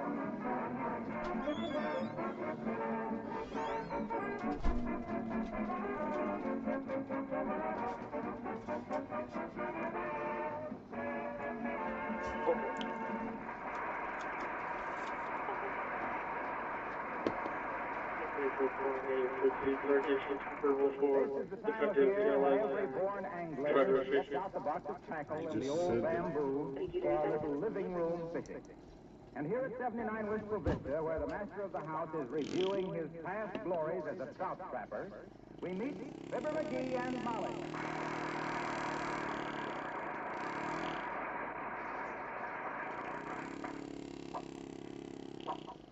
Boy, look at the whip on that trout rod, will you? It's as springy and supple as the day I won. Say, how did you win? I don't remember. Sure you do. I won it in that contest. What contest? Oh, you know, Molly. Finishing that sentence. I like Barker's dog biscuits because... Well, why did you like it? You never give me a chance to find out. You made me quit eating them. Why, of course I did. It got to every time we had lamb chops, we'd run outdoors and bury the bones. I thought you said it was because I started chasing cats. Well, it was bones. And what's more, dearie? Huh? Boy, is this a trout rod. I'd say we go fishing over the weekend. You go, dearie. Don't you want to go? I don't believe so. Standing girdle deep in an icy creek and getting sinkers caught in my hairnet has sort of lost its fascination for me. I'm not as young as we were. You always used to tell me how you loved to go fishing. You said you and that old boyfriend of yours, Otis Cadwallader, used to go fishing every spring. Well, that was a long time ago, dearie. Ah, but it was fun, though. Otis used to let me row the boat while she fished. Oh, he let you row the boat. Sure. Well, there's a gentleman for you. He didn't want his little snooky-wookie spraining her back falling in them 2-ounce sunfish. Ah, McGee, I do believe you're still jealous of Otis Cadwallader. I never know such a thing. And for him being a fisherman, why, that dough-face couldn't catch an anchovy in a plate of hors d'oeuvres. Well, everybody but you admires him. You know he started on a shoestring and made a fortune. There's a heel behind every shoestring. Well, now, just because Otis used to be my boyfriend doesn't mean he wasn't a nice boy. Ever wish you'd married him instead of me? Not for a minute, really. Honest? Cross my heart. I'd rather worry about the grocery bill with you than about paying me out with him. You know that. Yeah, I guess old Otis ain't a bad guy, as millionaires go. And the farther he goes, the better I'll like it. You sure you don't want to go fishing with me? No, thank you. I got so many things to do around the house that I... Come in. Telegram from Mrs. Fibber McGee. Heavenly days for me? Yes, ma'am. Sign here, please. All right. There you are. Give the lad a quarter, McGee. Okay, here you are, Bud. Gee, couldn't you make it a nickel instead? A nickel? Yeah, I got some swell wisecracks for guys who only give me a nickel. Look, Bud, the reason vaudeville never came back is because guys would rather have a nickel and a wisecrack than 2 bits and a smart exit. Now, scram, will you? Who's it from, Molly? Oh, for goodness sake, if this isn't a coincidence. What do you mean, coincidence? Does it say vaudeville is back? No, sir, it's for Moses Cadwallader. What's that smug mug sending you telegrams about? Some fortune guy leave him an uncle? Look, it's from Portland, Oregon. Well, that shows how ignorant he is. Portland ain't in Oregon. It's in Maine. Well, now there's another one in Oregon. Well, it could be the same one. I read in the sports section today that Cleveland is in St. Louis this week.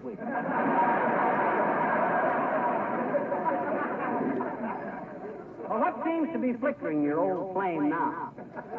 Listen, it says, caught record-breaking salmon and thought you would like to have it in the memory of old days. What? Am sending it Air Express arriving Tuesday afternoon. Oh. Regards to you and Stinky. And it's signed Otis Cadwallader. Well, I'll Wasn't see. that sweet, McGee? Otis always was so sentimental. Why, he even remembered your boy's nickname. Yeah, well, I remember his, too, but I'd get pinched if I ever sent it in a telegram. Say, how big would a record-breaking salmon be, Davy? Depends on what records it broke. If it was high jumping, and it'd be light and thin. If it was a shot putting or wrestling. Now stop clowning. Would it be 20 pounds, 50 pounds, or 100 pounds? I don't know, 40, 45 pounds, I guess. What are we going to do with all that fish? Well, we can eat what we want and give the rest to our friends. He's sending it Air Express, so it'll be nice and fresh. Air Express, eh? That was the way the stork brought Otis, too, and look how fresh he tastes. Go call the airport and see what time the afternoon plane is. Oh. Give me the phone. Here. Thanks. Hello, operator. Give me the whistle biscuit. Oh, is that you, Mert? How's your little thing, Mert? What's that, Mert? You're married, sister. Three of them, eh? Oh. Boy, that's terrific. Oh, my. Well, what hospital you say? Heavenly days, McGee, you don't. Mert's sister was driving past the hospital this morning and had 3 blowouts in one block. Hey, Mert, what time's the afternoon plane come in? Oh, thanks, Mert. 5:52, Molly. Fine. Now, look, here's what we'll do. We'll give a salmon dinner for all our friends. Oh, I don't want Now, that. start calling people up and invite them. First, Mrs. Upton. Yeah, but look, how are we And then doing? Mr. Wilcox, Mr. Mills, and the Wimples, Who and wants the old timers.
Drop over and get some more details about this affair, Mr. McGee. I didn't realize you were so interested in needlework. Needlework? This has nothing to do with needlework, Abner. But when Mr. McGee said over the telephone that we were going to sew and sew and sew and sew. I did not, Uppy. I said some old so-and-so was sending us a pig. We couldn't eat it all ourselves. Well, really? I'm afraid, Mr. McGee, you don't enunciate very clearly. It's a good thing I don't, or they'd be taking our phone out. McGee's a little jealous, Mrs. Uppington. The man who's sending us this big salmon is an old flame of mine. Oh, well, there must be a little spark of love still burning. That big clinker keeps smoldering. He's going to make an awful ass of himself.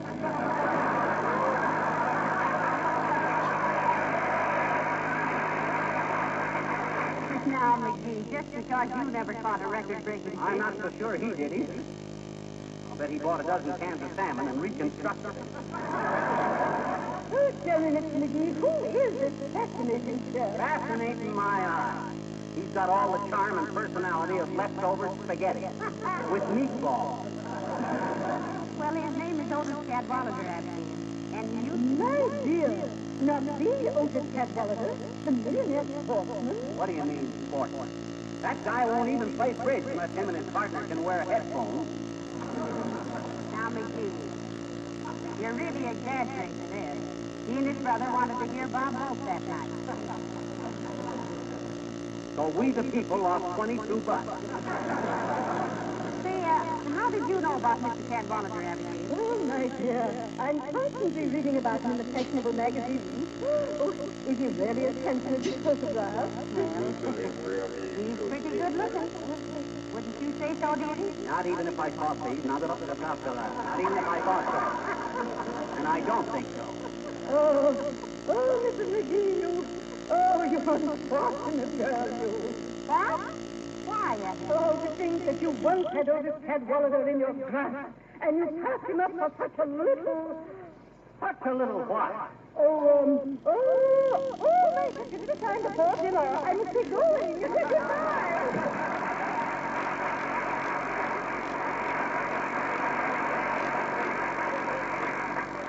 Cadwallader and his family.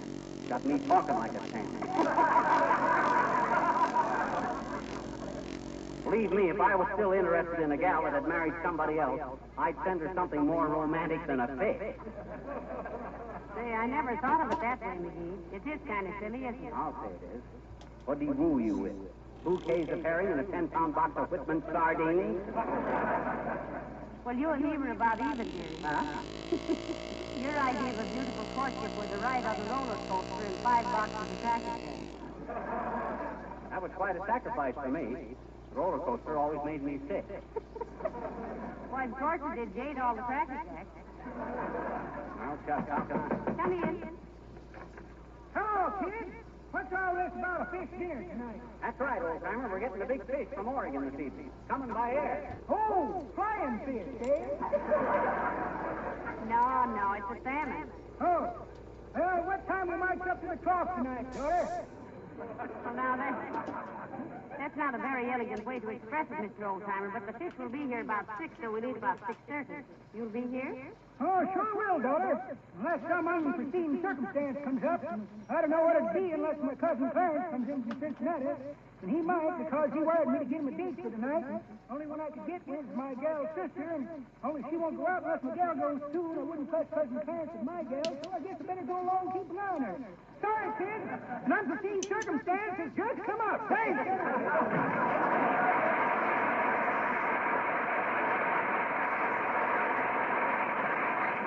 Why, that old twerp, him and his dick. He either ought to grow up or give up. Look, McGee. Did you ask Mr. Wilcox and Billy Mills for this dinner? Yep. Wilcox will be here for sure. I think, and Billy will... Hey, Molly. Yes, Mr. Wilcox. Let me see that trout we're having for dinner. Not a trout, Harlow. It's a salmon. Oh, I thought it was a trout. Well, why do you want to see it, Mr. Wilcox? Well, I was going to tell you the best way to cook trout. Oh, yeah? You were going to tell her how to cook. You tell him how to sell wax, then, Molly. Well, now, don't think I couldn't. Could you really? Why, certainly I could. Look, Mr. Wilcox, every woman wants to be beautiful. Yes. So point out how much more time and money she'll have for facials and manicures when Johnson's Wax cuts down her housework and gives her more leisure and a bigger budget. You see? If they get more exercise, they wouldn't have such a big butt. Oh. Oh, you mean budget.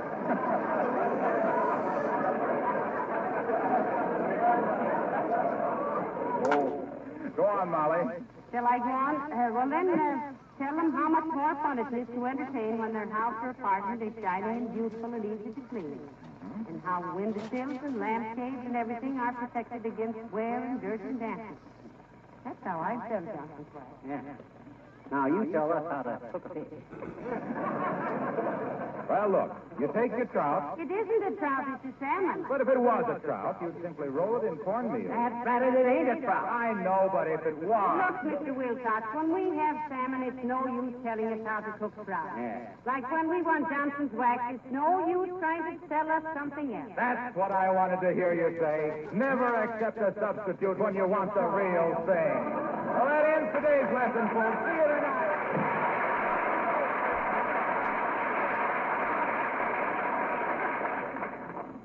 That guy should ought to have been a jockey, Molly. He rides a plug harder than Eddie Arcaro. I I don't even believe he knows Article. That was just an excuse to talk about wax. I know, but let us remember. Oh, lettuce. That's what I've been trying to think of. McGee, run down to the grocery store and get me a head of lettuce. Oh, call him up and ask him to deliver it. No, you go get it. It'll give you an excuse to wear your new hat. Oh, that's right. Here, let me put it on. How's it look? Oh, wonderful. It looks just like Anthony Eden. Well, better. I got more. Hey. Oh, heavenly days. What was that? Kids must be playing baseball next door again. Look, here's the ball. I'll fix them. Now, take it easy, dear. You wait. I'll teach them kids they can't do. Hi, mister. Oh, hello there, little girl. Did you see anything of a baseball, mister? Did you, What do you mean, did I see anything of a baseball? You just busted our window with it. I know it. Willie Toops said girls didn't know how to play baseball, so I took his bat and he gave it. I slammed that old apple right out of the fire.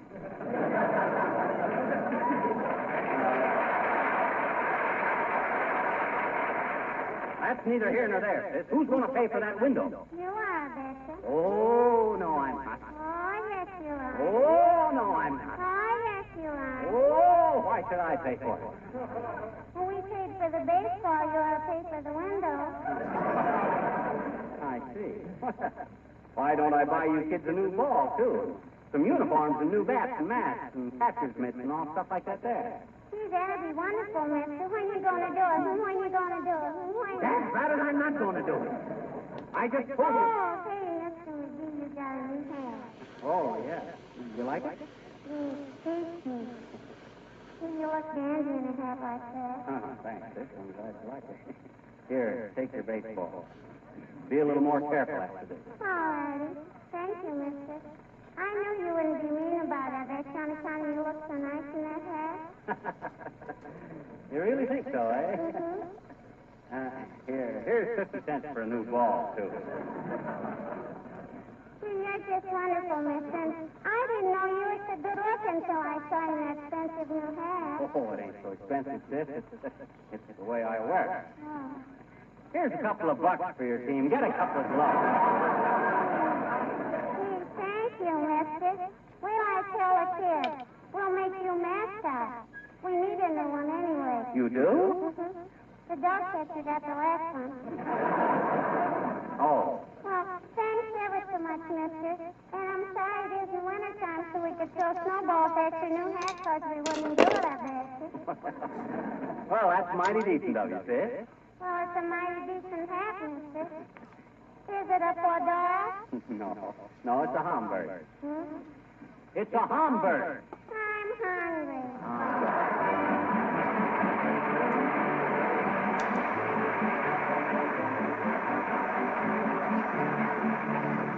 The King's Men sing Mush Mush. Was there I learned reading and writing, and brackets where I went to school.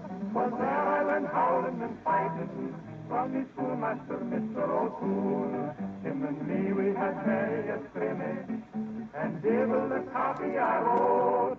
There's never a cartoon in the village, saw it read on the tail of me. Mush, mush, mush, toodle-lie-a-dee. Mush, mush, mush, toodle-lie. And there's never a cartoon in the village, saw it read on the tail of me coat. Was there that I learned all me courting, oh, the lessons I took in the art. Till Cupid the devil found sporting, and arrow broke straight through me heart. Miss O'Connor, she lived infinitely, and tender lines to her I wrote. If you just say a hard word again her, I'll tread on the tail of your mush, mush, mush, toodle-lie-a-dee. Mush, mush, mush, toodle-lie. If he does say a hard word again her, I'll tread on the tail of your coat. Then a blackguard named Mickey Maloney came and stole her affection away. He had money and I hadn't any, so I sent him a challenge next day. In the AM we met in Killarney, the Shannon we crossed in a boat, and I lathered him with me shillelagh, for he trod on the tail of me mush, mush, mush, toodle-lie-a-dee. Sing mush, mush, mush, toodle-lie-a, and I lathered him with me shillelagh, for he trod on the tail of me coat. He fame went abroad through the nation, The people came flocking to see, and they exclaimed without hesitation, "You're a fighting man, Mr. McGee." I wiped out the cynic and faction. I sunk all the mercies afloat. If you're in for a row or a ruction, just tread on the tail of me, bush, bush, bush, toodle-lie. Sing bush, bush, bush, toodle-lie. If you're in for a row or a ruction, just tread on the tail of me,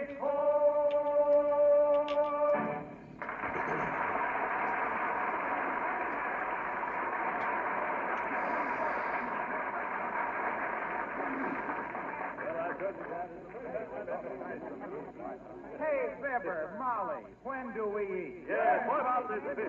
Now, take it easy, everybody. We just phoned the airport, and they says the plane was slightly delayed on account of rain. Oh, good heavens. What's a little rain to a farmer?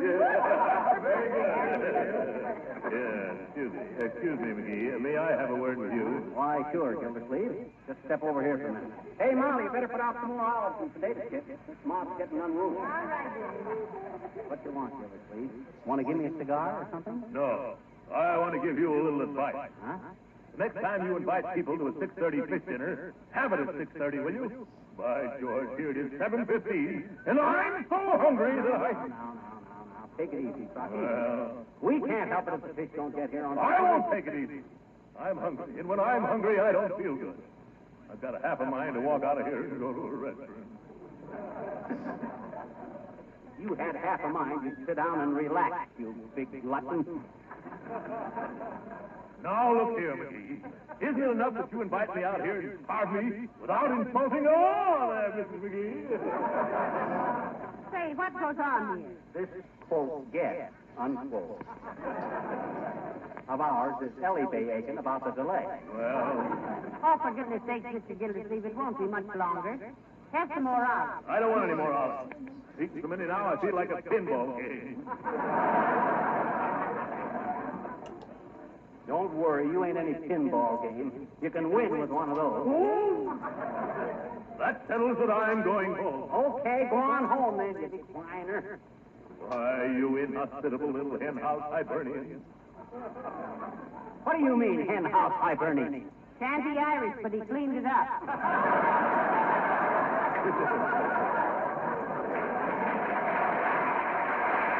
Now, look here, boys, I don't want to... I'll bet that's the fish. Goody, I'll run out, turn on the oven. No, the oven is already hot, Mr. Gildersleeve. Come on, McGee, let's go to the door.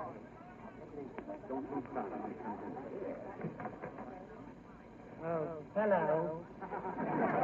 Oh, hi, Wimple. Heavenly day. We thought you were the fish. Won't you come in and sit down, Mr. Wimple? Oh, I'm sorry, folks, but I just can't. Oh. Oh, you can't, Mr. Wimple. No, I'm terribly sorry. Mrs. Wimple and I had intended to come, but at the last minute, she changed our mind. Well, as long as you're here, you might as well stay, Wimple.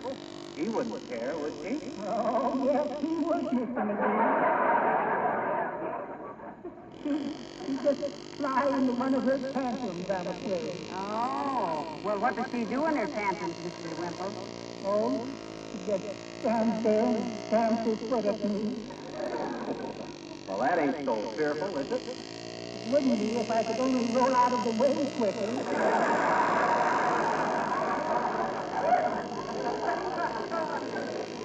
Well, I'm sorry if I discommoded you, Mrs. McGee, but Mrs. Wimple and I have decided to spend a quiet evening at home. A quiet evening, Wimple. Yes, my wife is going to read to me. Well, now, isn't that sweet? What did she read to you, Mr. Wimple? Oh, the usual thing, the riot act. Good night.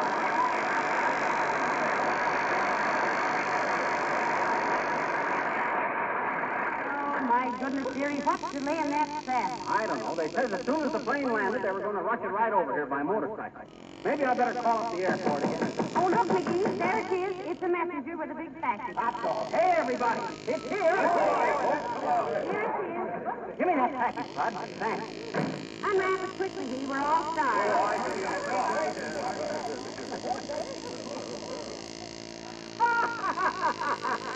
Hey, look. What is it, McGee? Let me see it, McGee.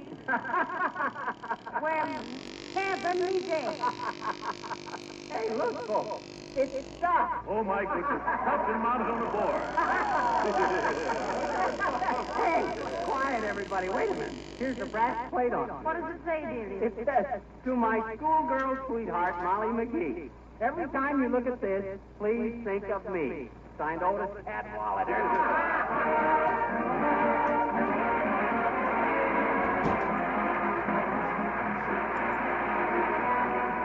Do you ever have spring fever? Ever say to yourself, my, but I feel so lazy today?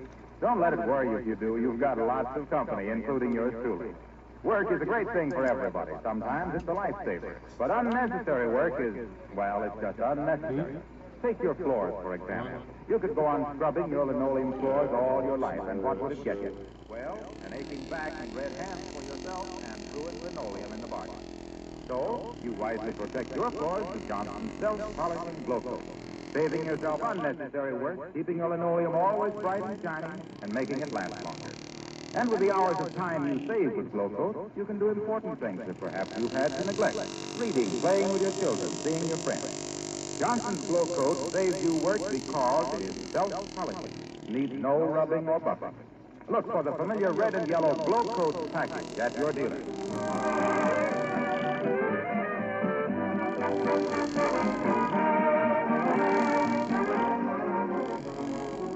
Ladies and gentlemen, United States savings bonds are now on sale in post offices and banks everywhere. Buy as many as you can and be assured that your money is as safe as the nation itself. The country's banking on us, so let's bank on the country. And if you're one of our neighbors in Canada, buy war savings certificates. Good night. Good night, all.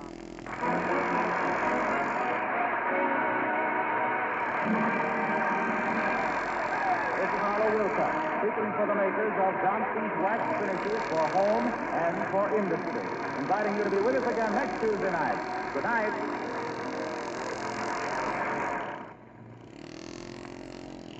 Ladies, before you do any painting or enameling, I want you to investigate a wonderful new Johnson product. A new kind of enamel that actually contains wax. It's called Johnson's Wax Enamel, and it comes in 19 stunning modern colors, all selected by prominent decorators.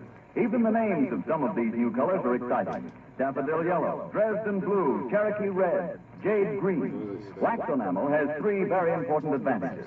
The wax gives it a smoother finish, a beautiful satiny wax luster, gives it extra protection against wear, and makes it easier to clean. Just try Johnson's Wax Enamel on old furniture, your bathroom or kitchen walls. It's easy to brush on, and one coat nearly always covers. Ask your dealer for a Wax Enamel color chart free. See him tomorrow. This is the National Broadcasting Company.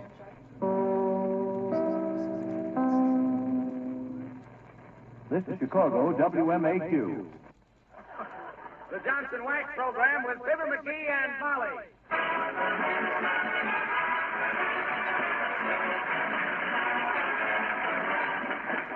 The makers of Johnson's Wax and Johnson's Self-Polishing Glow Coat present Fibber McGee and Molly, written by Don Quinn, with music by the King's Men and Billy Mills Orchestra. The show opens with Love Is.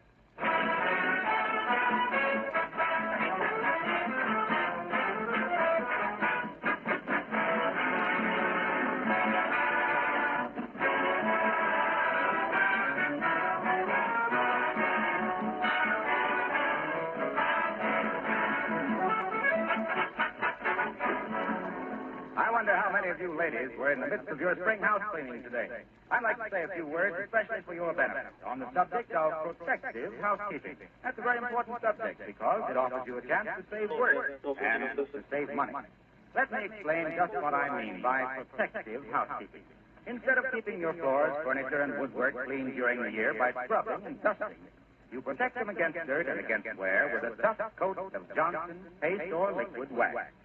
Then that coat of wax wards off scratches and dirt, makes cleaning and dusting much easier throughout the year, and makes annual spring house cleaning a much simpler affair. Dust and dirt cannot cling to a smooth wax-polished surface. Fingerprints are quickly wiped away.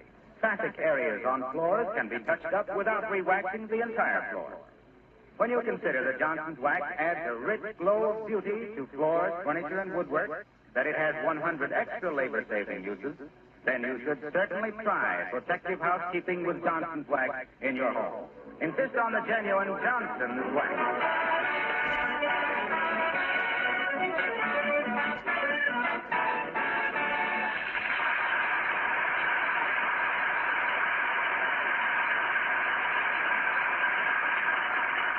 Ever throw a kiss to a beautiful girl? Unsatisfactory, wasn't it? So is a birthday without a birthday cake. And our hero is not the man to see his life partner neglected in this way. So, here at 79 Wistful Vista, cookbook in hand and a determined gleam in his eye, while his spouse stands by full of love and skepticism, we find Fibber McGee and Molly.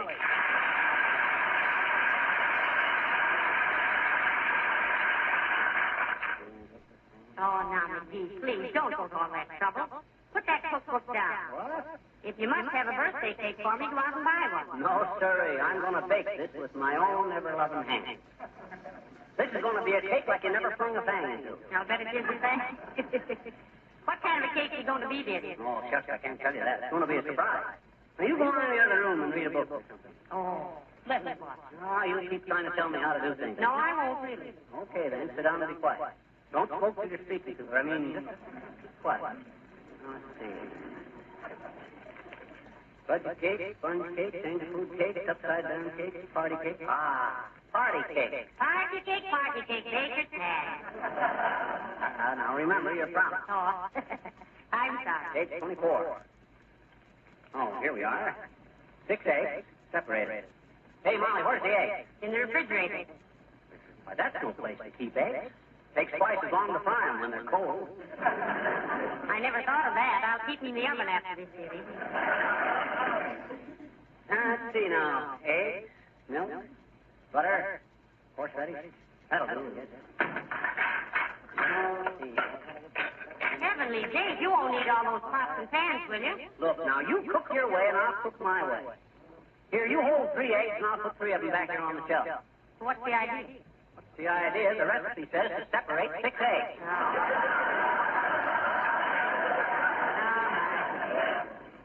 Okay, 1.5 cups of sugar, 4 cups of shifted cake flour, 1/4 teaspoon of salt, no pepper, 2 squares of chocolate. Okay, give me them eggs again. I guess they've been separated long enough. Was it these 4? See, boy, that's a lot of eggs. I should have bought you a fur coat. It would have been cheaper. Me. Where's the egg beater? Right there in the drawer, right in front of you. So I always use the fork myself. That's the trouble with you women.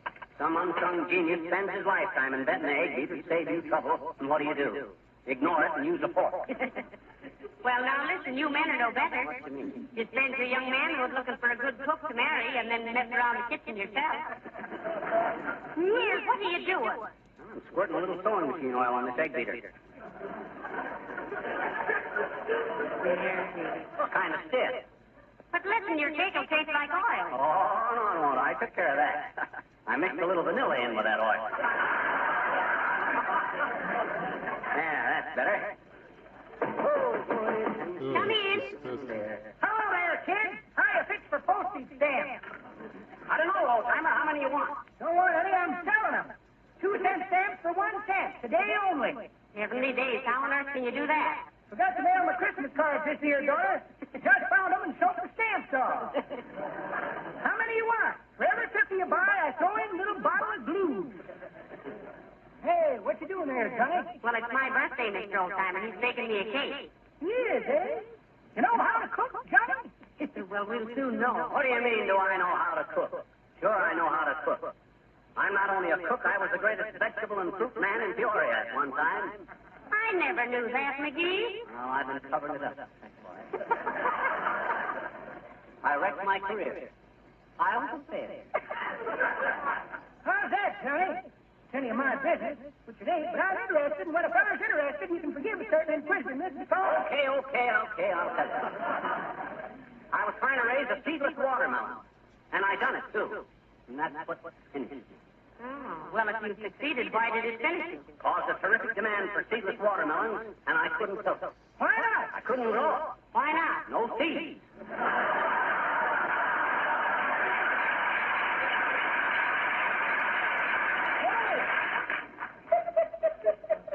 Well, as I was saying, one feller says to t'other feller, he says, Yes, sir, old timer. I had such a knack with flowers and vegetables, I could even bring them back to life long after they'd wilted. Why, take an old wrinkled beet, give it the McGee treatment, and presto, back from the dead. Dead beat McGee, I was. Say, how about my cake? Dead beat McGee, the ding-dong daddy of the dirt doctors, drudging in the dishes from dawn to dusk over discolored, decrepit, and darn near defunct days. These dog-wooden deodars, dazzling daughters with the debonair displays of dilly-dallies, daffy daffodils, and dandy dandelions discovered and developed by Dead beat McGee. The diggity digger and daddy doots and down on the delta and deep in Dixie, but shucks, I sound like a dad rat at 60.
Shift flour and salt together and fold in the oat mixture.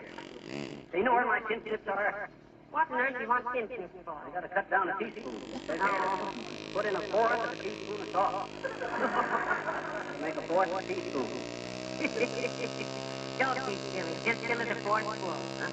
Oh, say, I got You know it was silly all the time. Yeah, those bowlers from Peoria left. Baby, is this going to be a cake? I'll bet it'll be a cake. I'll bet this will make Prudence Penny feel like a nickel. I would have made you upside down cake if I don't have my blood over. The blood keeps rushing to my head.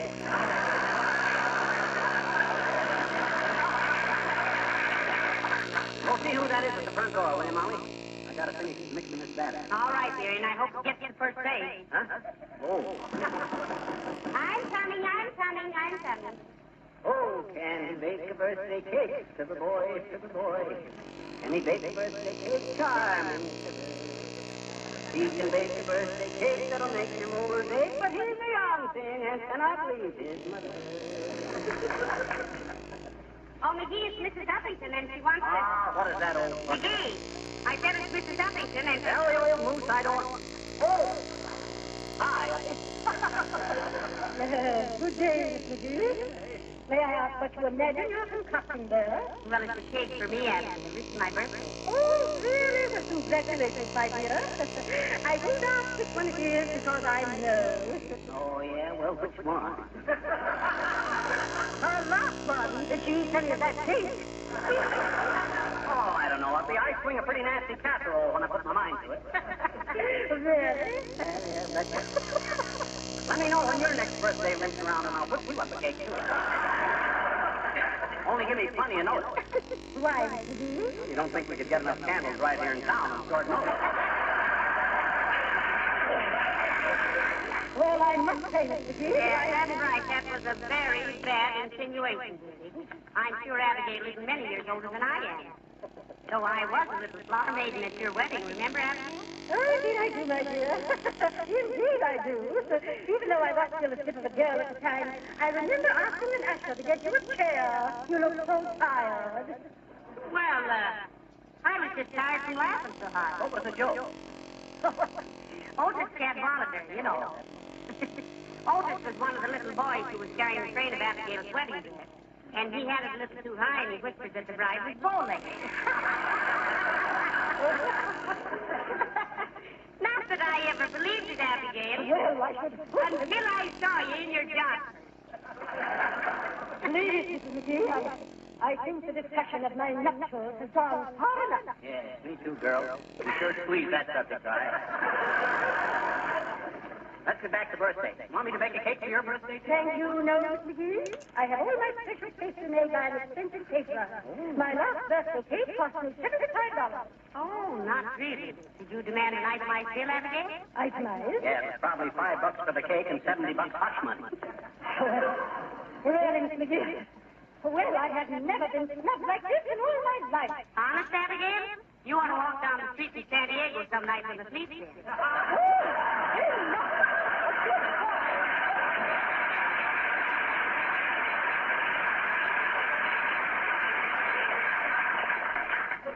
Poor Abigail. Yeah. And how are you doing with your cake? It's coming along swell. Well, it's kind of tricky folding these egg whites. They won't hold a crease. Hey, I haven't got enough sugar. No, I don't. That's bad. Can't a guy bake a cake in peace around here? Come in. Why don't people... Oh, good day, Mr. Wimple. How do you do? May I step in a moment out of the wet? Oh, is it raining? No, I've been crying. You poor man. Come right in. What's the matter? My wife. We had a terrible argument this morning, and I'm afraid I lost my temper. I actually shook my fist at her. You did, eh? Was she scared? Fortunately, she didn't see me. You know, I think you're just too meek, Mr. Wimple. You should stand up for your rights. A woman has no respect for a man if he can dominate. Oh, I know that, Mrs. McGee. And I really went round and round with her once. Did it do any good, Wimple? Yes, for a while. But as soon as I got out of the hospital, it started all over again. It's really discouraging. Oh. Well, what can we do for you, Mr. Wimple? I just wondered if you had a small piece of raw beefsteak I could borrow. My wife has a black eye. What? A black eye? Why, Wimple, you mean you actually... Oh, no, Mr. McGee. He tried to take the dog out of our yard and stepped on the lid. Flew up and hit him in the eye. Oh, well, that's too bad, but I'm sorry we haven't got a bit of raw beefsteak in the house. Personally, I never thought much of that beefsteak treatment for black eyes anyway, Wimple. Oh, I didn't want it for an eye, Mr. McGee. Huh? I was going to give it to that dog, bless his heart.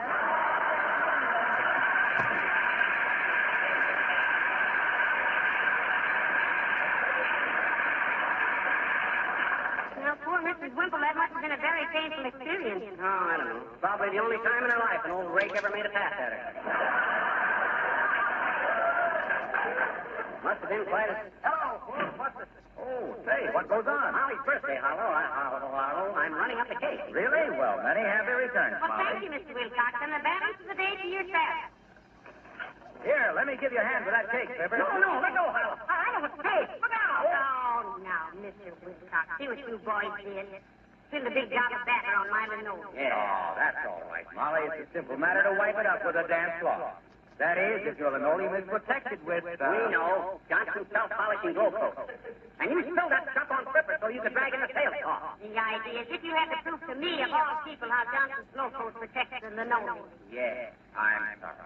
I should have known I wouldn't have to tell you how it's so easy to apply and shines itself as it dries and how it brings out the original luster and beauty of the pattern. Why, what was I thinking of, anyway? Aren't you ashamed? Yes, I feel pretty bad. Well, just for that, I won't give you a piece of this birthday cake when it's done. Really? No. Oh, now I do feel bad.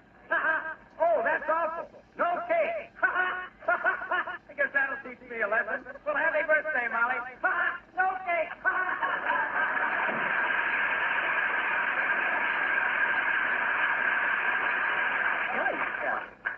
trouble with that guy is he's got a single-track mind. And it's full of freight cars loaded with Johnson's wax.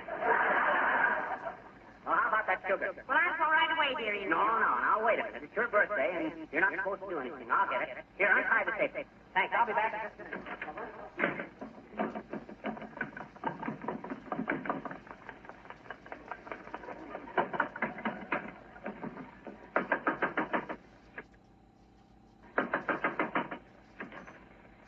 Hey, can I borrow a cup of sugar until tomorrow? Hi, mister. What's cooking? Who's what? Oh, hi, Sid. Is your mother home? Here she is, I betcha. May I see her a minute? No. Huh? I said no. What do you mean, no? You tell your mother I want to see her, will you? You can't see her, mister. Now, don't be obstinate, Sid. I'm not being obstinate, I betcha. I'm being nice. What's so nice about not letting me see your mother? She's taking a bath. Oh, why didn't you say so? Well, you didn't ask me. Look, maybe you can handle this deal yourself. How's about the loan of a cup of sugar, Sid? Plum for graduating. You mean granulated? I said you mean granulated. Graduated means when you get out of school. I know it. I bought this sugar this afternoon on the way home. Well, how about it? Mister, I told you once you can't see her. She's taking the bath, don't you remember? I'm talking about a cup of sugar. Forget your mother. I will not. She never forgets me. I didn't mean that you could. Look, let's start over. All righty. Hi, Sid. Can I borrow a cup of sugar? That isn't the way you did it before. You asked if you could see my mother. Well, I'm doing it different this time. All I want is a cup of sugar. What you gonna do with it? I'm baking a cake. No fooling, mister. What do you want with it? I told you I'm baking a cake. It's my wife's birthday. Can you really cook them, mister? Can you really? Certainly I can cook. Come over and see the cake in a couple of hours. I'll cut you a slice. Yeah, I wish I had a slice of it now, mister. Why? Oh, you know. Wait here and I'll go get you some sugar, mister.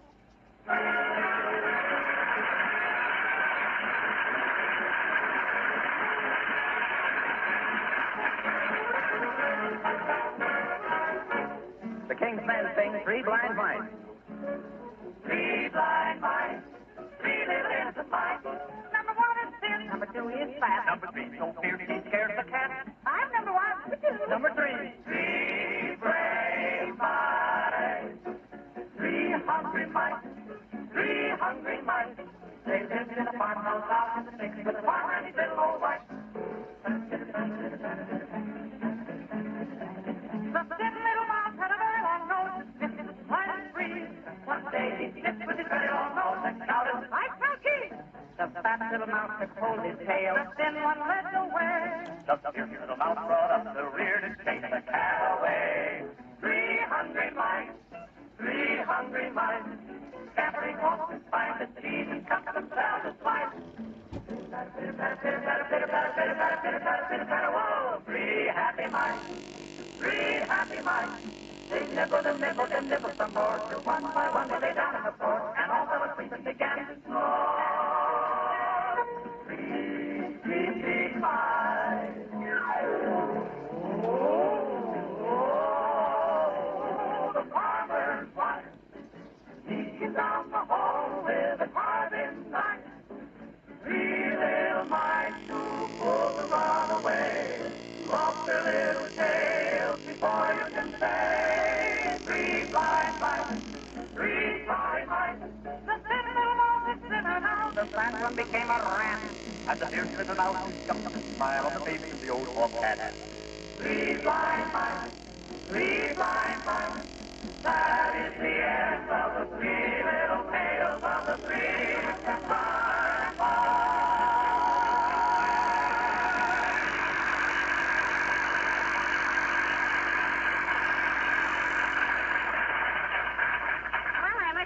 That cake looks very nice. Oh, wait till you taste it. It'll be ready to eat as soon as I finish squirting happy birthday to Molly onto it. D-A-Y-M-O-L. You don't mind if I just call you Ma, do you? I started too big and I ain't got room on here for Molly. Oh, that's all right, dearie. I think it looks good. Shall I get the candles? No, I'll get them. Where are they? In the hall closet. Okay, you get them. get many either. Huh? I don't... I'm sorry. I don't want to be like the girl who said she was 21, and when they brought home the cake, it looked like a prairie fire.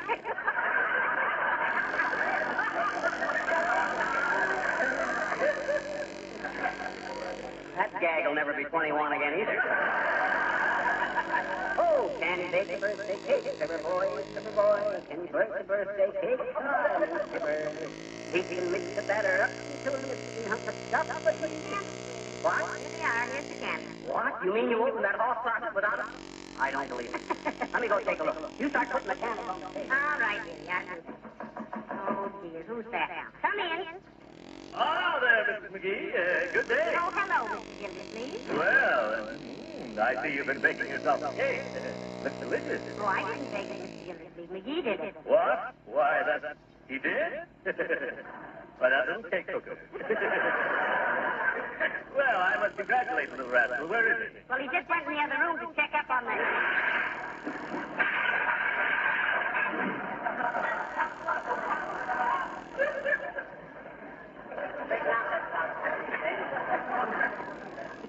Checking up, eh? I hope he survived it. So he baked his cake, did he? Well, I see it's a birthday cake for you. Well, congratulations, my dear. Well, thank you, Mr. Gildersleeve. My goodness, this isn't a cake. I'll just have to have a piece of this cake in honor of your birthday, Mrs. McGee. Oh, now you better wait for McGee, Mr. Gildersleeve. He might be annoyed at you. Oh, my little chum wouldn't begrudge me a little piece of cake. Come now, my dear. Hand me a knife. Thank you. Well, cuts nicely, doesn't it? Care for some yourself? No, thank you. Not now. I'll wait till Oh, McGee. hi, Gildersleeve. No, dear. Why? He thought you wouldn't mind his taking a piece of your cake, dearie. Well, of all that I baked that cake for my little wife, Gildersleeve. You got a lot of brass barging in here and hogging the first piece. Now, look here, McGee. Whose birthday is this? Yours or your wife? Well, it was my cake, and you didn't have any right. Oh, now forget it. After all, it is my birthday, and I don't want any victims. Well, stuff that this big large bucket had the manners of a well-fed hyena. He'd have known better than to come party. Hey, look at Throckmorton. He's turning purple. Oh! Heavenly days, what's the matter, Mr. Gildersleeve? Ah, don't fuss about him, Molly. He'll do anything to attract attention. What's frowning, you big ape? No, McGee, he's not clowning. There's something the matter with him. He's pointing to his throat. See? Oh, you spoke. Hey, Gildersleeve, what's the matter? What did you put in that cake, you little criminal? I swallowed something. Get me a doctor, quick! Oh, my God. Quick, Molly. Call an ambulance. We gotta get him to a hospital. Oh, now, wait a minute. Take it easy now. He just swallowed a nut seller, a cork out of the vanilla bottle. Do something quick, McGee. Maybe it was ground glass. Hurry up, Molly. Call an ambulance. This is serious. Go on. Here, Gildersleeve. Lie down on the kitchen table. Yeah. Loosen your collar and cuff. Yeah. Now, take it easy.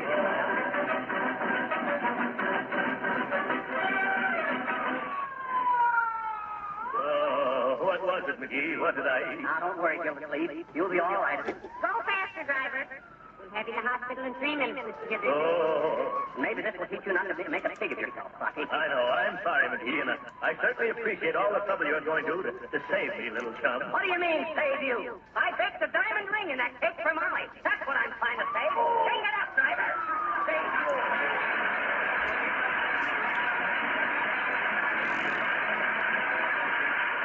Fibber and Molly will be back in just a moment. You know, every now and then it's a good idea to get back to fundamentals. The other day, a lady asked me, why does Johnson's self-polishing glow coat make linoleum last longer? That's certainly a fundamental question and deserves an informative answer. Here it is.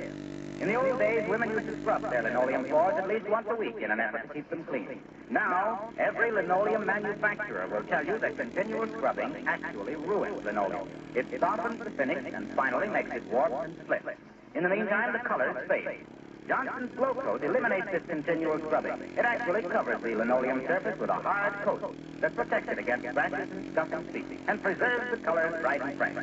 Many women tell us that Glow Coat makes their linoleum last 6 times longer than when it was unprotected.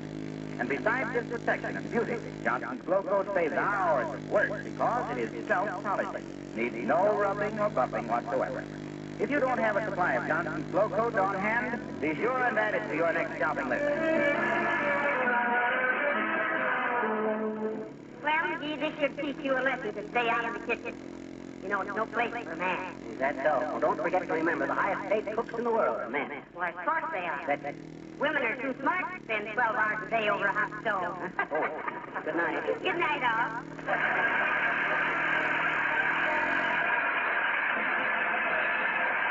This is Harlow Wilcox, speaking for the makers of Johnson's Wax Finishes for the home and for industry. Inviting you to be with us again next Tuesday night. Good night. George, I'm getting ashamed of the looks of our car. I just won't ride in it till you get it polished. Now, that might be serious if it weren't so easy to clean and wax polish your car these days. Now that we have Johnson's Car New, the sensational auto polish that both cleans and wax polishes in one application. If you're getting a little ashamed of the looks of your car, just stop at your dealers, buy a can of Car New, and have the fun of riding in a new-looking car again. Ask for Johnson's Car New, C-A-R-N-U. This is the National Broadcasting Company.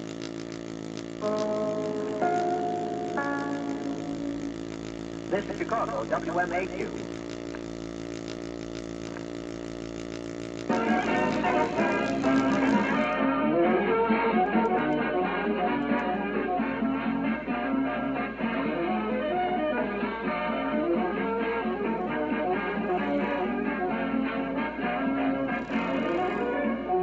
When you buy linoleum, its colors are bright and fresh. Wouldn't it be nice if you could always keep them that way? Well, you can very easily, simply by buying a can of Johnson's self-polishing Glow Coat.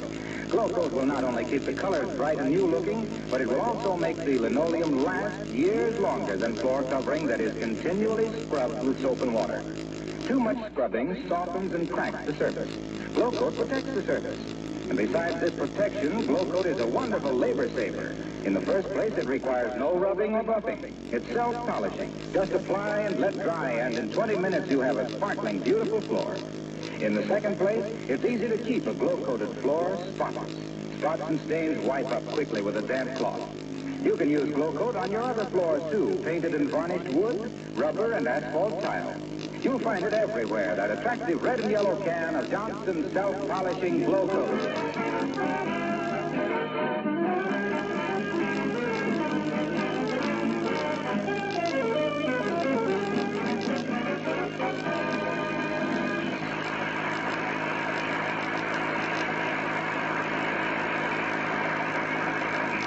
What is so rare as a day in spring in Wistful Vista, with Mrs. McGee sitting reading on the porch, her husband picking weeds out of the lawn, and his on and off pal Gildersleeve fixing window screens next door. We can't think of anything.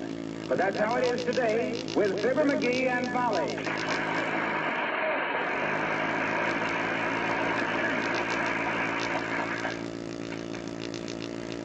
Hey, Molly, I got a notion to go fishing. I just found a worm.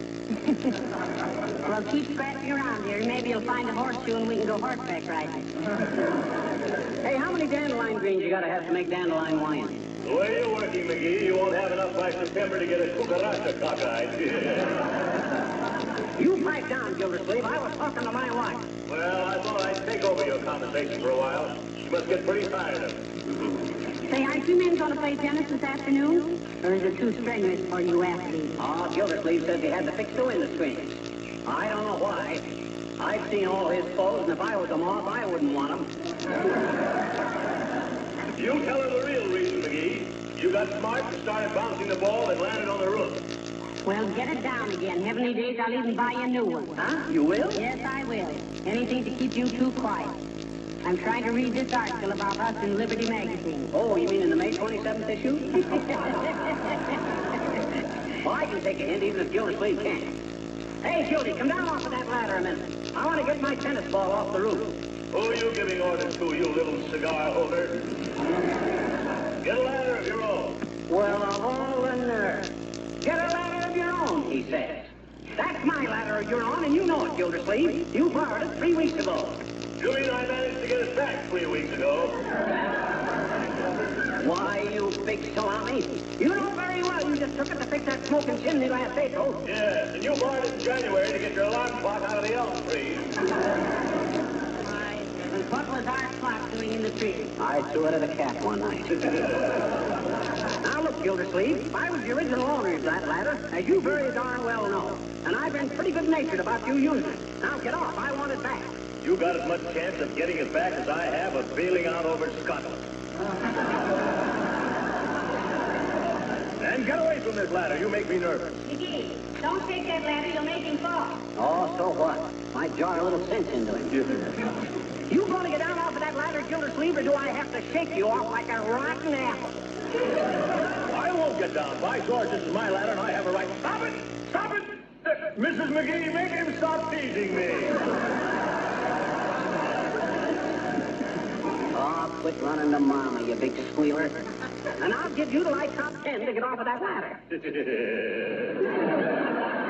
Go on, you can't count up to 10. You stop taking that ladder. Stop it. McGee, be careful. He might fall on you and hurt you. I can dodge him. That big blimp is so slow he can't even fall fast. Well, you coming down, Gildersleeve? No, I'm not. And when I lay hands on you, you miserable little monkey, I'll... Okay, you asked for it. What? Stop it!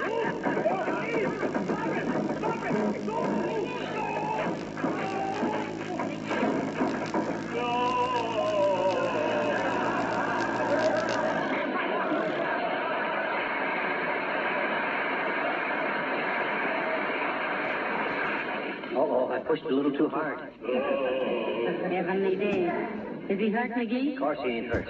He bounced 8 feet. The big bladder. Well, I'm ashamed of you, both.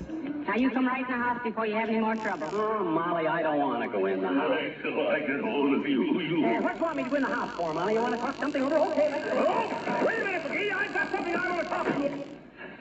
What you want to talk about, Molly? McGee, I'm ashamed of you. Fighting and arguing in front of all the neighbors. Oh, they love it. But you had no right to push that ladder over with Mr. Gildersleeve on it. Why, shucks, it's no fun pushing over an empty ladder.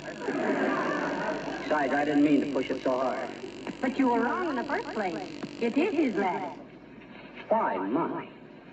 How can you stand there with your neck sticking through that string of seashells I bought you one Christmas long before we were married and say such a thing like that?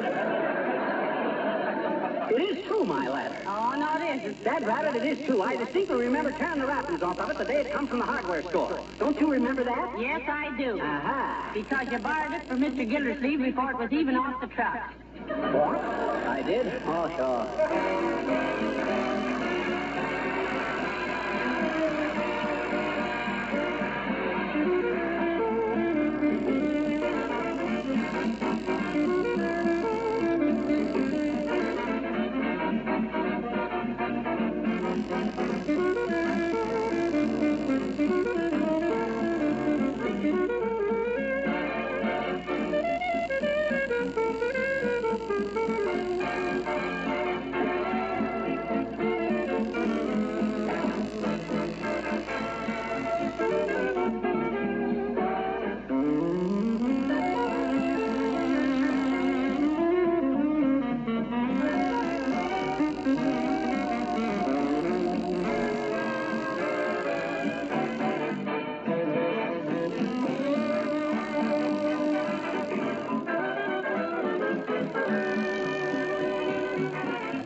And furthermore, even though you've always claimed Mr. Gildersleeve was a pushover, you didn't have to prove it. Well, gee whiz, I didn't mean to push it so hard. Nevertheless, I want you to march right outside and offer your apology. Oh, okay. Come on. Hey, Gildersleeve, I want to talk to you a minute. Oh, that's fine, little son. That's fine. I want to talk to you, too. That's swell.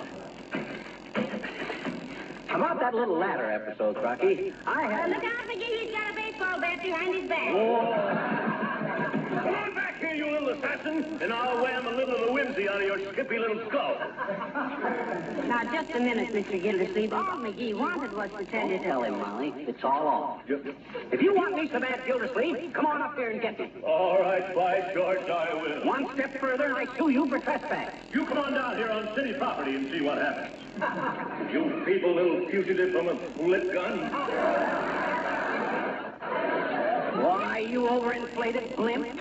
If I ever came down there, I'd slap you so flat you could go to the hospital by mail. Look, McGee, you'll never get together with him this way. Well, what'll I do? Go inside and call him up. You think you'll let me talk? Well, it's worth trying. Come on in. Okay. Oh, running away. Oh, go smoke some corn silk, you adolescent apple knocker. Come on. By George, if he ever came within reach of me, Give me the telephone. Here, I'll watch out the window and see if his wife calls him in. Okay. Hello, operator. Give me the residence of Throckmorton T. Huh? Oh, is that you, Mert? Dear, oh dear. How's every little thing, Mert? Tis, eh? What day, Mert? Your baby sister. Oh, got 2 new teeth this morning. Ah, how sweet. How old is the little tight dearie? 19. Had some teeth kicked out Saturday night in a jitterbug contest. What's that, Mert? Oh, okay. Thanks, Mert. No answer, Mert. Well, you simply got to apologize. Send him a telegram. Say, now you're using Gloco. That's a great idea. I'll fix it. Oh, no, that ain't a good idea either. Well, why isn't it? Well, he'd just fly into another rage when he saw the telegram was collect. If there was only some way I could make him listen to me without going on. Hot dog. I got it. You have? Yeah. Now get this, folks. It's the crux of the whole program. Oh, what is it? Look. Let's say I go down to the Wistful Vista recording studios and make a phonograph record of a handsome apology and send it to Gildersleeve. He'd play it out of curiosity, and it'd be over before he knew what it was all about. Say, that's a wonderful idea. Get your hat and we'll... Oh, is that Gildersleeve? Let me peek. No, it's Mrs. Uppington. Oh, swell. Oh, watch me insult her, too, so I can make an extra record. Now, McGee, please don't do that. We've got trouble enough. Oh, it's all in fun, Molly. Come in. Don't do it, McGee. She's too dumb to realize what... Oh, how do you do, Mrs. Uppington? How do you do, Mr. McGee? And Mr. McGee. My goodness, what is wrong with Mr. Gildersleeve? I just met him outside. Well, he's angry with my husband, Abigail. McGee knocked him off a ladder. Good heavens. What on earth caused you to do that, Mr. McGee? Oh, just the impulse, Uppy. I get 'em now and then. For instance, I never see you riding along in that limousine of yours, sitting there simpering like a dummy in a showcase, without wanting to heave a rock right through the window. Here, McGee, I told you... Well, Miss McGee, I find your sense of humor in very bad taste, if I may say so. You may say so, Abigail. Thank you, my dear. Miss McGee, your sense of humor is in very bad taste. Ah, don't be a guppy, Uppy. You couldn't take a joke if it was tattooed. McGee!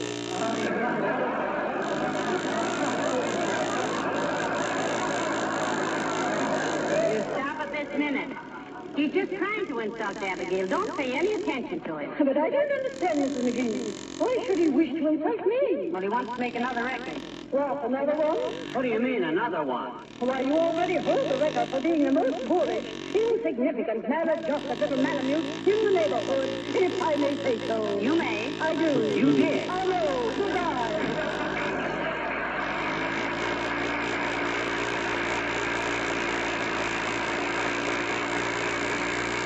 Well, you asked for it, dearie. Yes, I know.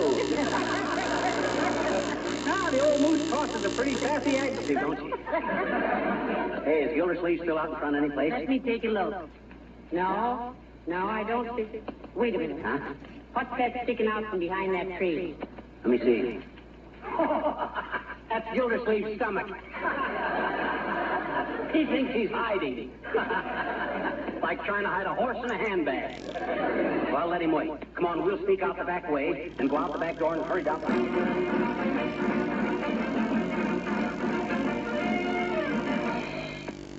Welcome to the Wistful Vista Recording Studios, my friends. Is this your first visit? Yes, it is, Mr. Tate. Asa M. Tate. And if I do say so myself, an Asa Tate record is the best record made. Well, look, Bud, my name is Fibber McGee. Not the Fibber McGee. What do you mean, the Fibber McGee? The Fibber McGee who came in just now to make a recording. That's me, too. Tate. Tate? Yes. As in Tate Funny McGee. Now, what can we do for you? Well, you see, Mr. Tate, McGee insulted a man next door, and we want to send him a recording of an apology. I see. A splendid idea. We can handle that just as soon as we have a free studio. Oh, you're pretty busy here? Oh, thriving, Mrs. McGee, thriving. This idea has taken hold like a lady wrestler on a masher. Everyone is recording. Valentines, love messages, speeches, legal documents. What do you mean, legal documents? Oh, yes. The human voice is accepted in court just like a signature. Is that so? Yes. For instance, there's a gentleman in Studio C who is making a recording of his last will and testament. Step this way and we'll peep in for a moment. Now, be very quiet. And to the rest of my heirs and assigns, I bequeath the residue of my estate, including house and furniture and all things appertaining thereto, with the proviso that during their lives they shall protect all wood and enamel surfaces against dampness, dirt, and wear with Johnson's wax, the finest protective polish that... Well, oh, dear me. You broke right into the middle of the recording. Oh, shucks, I'm sorry. Hello there, folks. Oh, why the record, Mr. Wilcox? Well, it's logical, Molly. This is my will I'm recording. Yeah, we know, but why? Look, you put wax on your most important things, don't you? Yes. So why shouldn't you put your most important things on wax?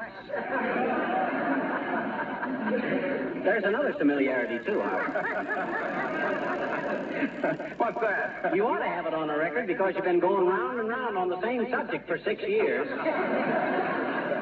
I hope you'll excuse the interruption, Mr. Wilcox. I didn't know these were friends of yours. Well, I'm not so sure now. Oh, now, Mr. Wilcox, you know very well that... And be it hereby expressly devised that in the course of protecting and beautifying said household appurtenances, Johnson's wax is positively the most dependable, durable, labor-saving protection for wood, leather, and enamel surfaces Come on, Molly. that ever...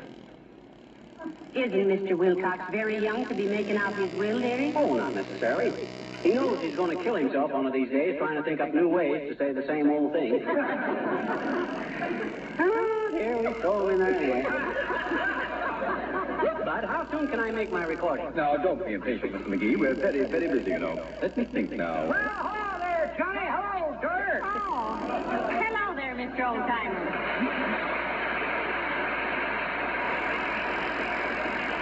What are you doing here? Well, do you two know this gentleman, too? Oh, sure, he's our oldest friend. Aren't you, old-timer? If you can take him on the shoulder, bring him around, Johnny. I'll wrestle him for 50 cents. What did you say you were doing here? Who, me? Oh, we just finished recording some hot jive, Dora. Me and my band. Your band? You got a band? Yep, small combo, Johnny. Hot and sweet. Call him the old-timer and your sexagenarian. Ain't a one of us under 16, we make Goodman and them Dorsey kids sound like hand organs in a hailstorm. Well, heavenly days, imagine that.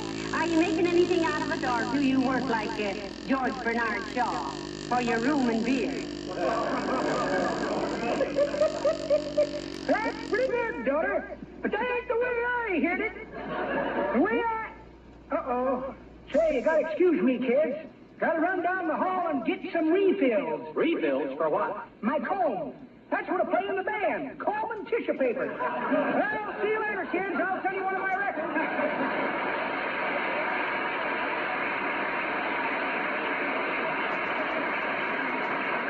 Well, this isn't getting us anyplace, Bud. I want to get busy. Haven't you got a studio we can use? Of course. You can use Studio E just as soon as the King's men get through recording their version of Open Your Heart and Say Ah. Right in here, please.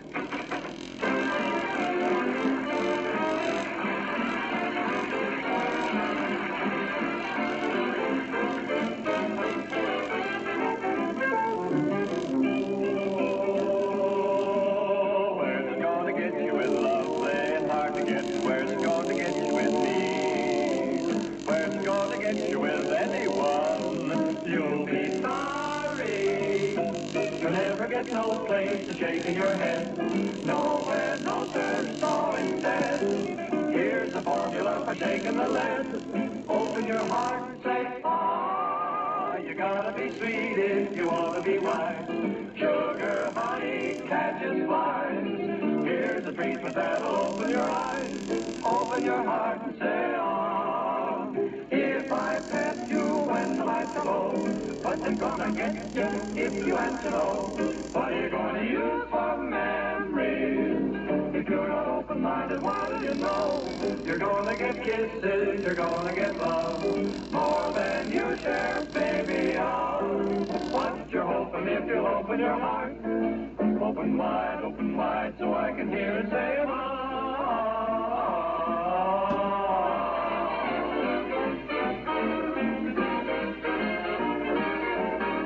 You'll only get cheese if you act like a rat.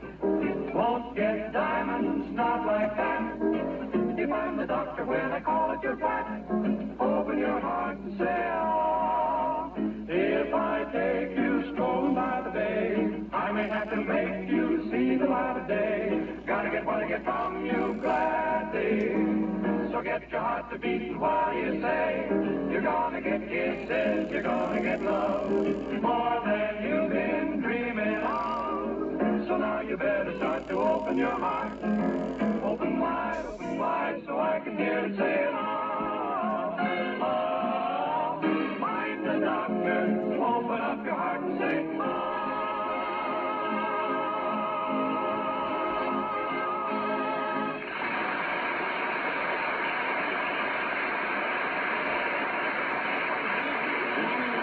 Booth is waving at you again. Oh. How am I doing, Mr. Tate? Very, very good, Mr. McGee. The first part was going very well, but for this next part, get into the microphone a little more. Oh. Yes, that's it. And it will help if you take the cigar out of your mouth. Thank you. It's about time you ditched that stogie, McGee. I didn't know whether you were recording an apology or smoke gets in your eyes. Well, you ready to cut the rest of it, Bud? All ready, Mr. McGee. Start talking with the velvet. Ready? Ready. And that's why I want you to know, guilty old man, that I am sorry I pushed you off of the ladder. I hope we can be friends again from now on, and in honor of the occasion, here is a little poem I wrote. The world would be a better place to live in if guys like I would admit they're wrong and give in without their wife forcing them almost to do it. But I know if I hadn't did it, I would rue it.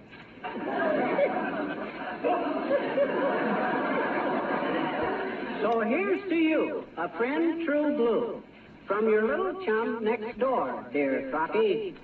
To have you as a pal, I consider myself pretty lucky. There. How was it, Molly? Fine, dearie. All but that poem. Well, maybe it could have been polished up a little bit, but it's the sentiment that counts. Sediment. I said sentiment. I know, and I said sediment. Oh. That's what's left after the drip has stopped. Well, I'm afraid you just don't appreciate the finer things. Everything is splendid, Mr. McGee, splendid. Oh, fine. And I hope you can use our services again sometime. Thank you, Mr. Tate. Now, you got the address where to send that record, didn't you, Bud? Oh, yes, Mr. McGee. Mr. Throckmorton, P. Gildersleeve, 83, Wistful Vista. Yes, and send this note with it. It'll be on its way in half an hour. A good day. Good day, Mr. Tate. So long, Tate.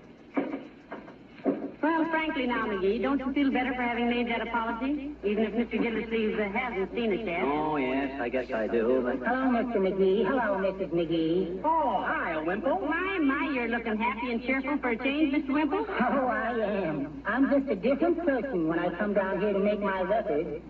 It cheers me up no end. What kind of record you make, Wimple? You a singer? Oh, no. I just talk. Oh, recitation time. In a way, yes. You see, I record the things I would like to say to my wife. I spend the first half hour working myself into a rage. And then I make a recording of giving her the most terrible bawling out. And I sit here and play it to myself over and over and over. This sure gets it out of your system, doesn't it, Wimple? Ever think what would happen if she ever got hold of one of those records? Oh, yes, I have. I wake up nights in a cold sweat about it. But it's worth all the risk, Mr. McGee. Look, Mr. Wimple, why don't you brace up and really send her one of the records? It would show her that you really have a little spirit. Mrs. McGee would not only show her that I have one, but 5 minutes after she heard it, I'd be one.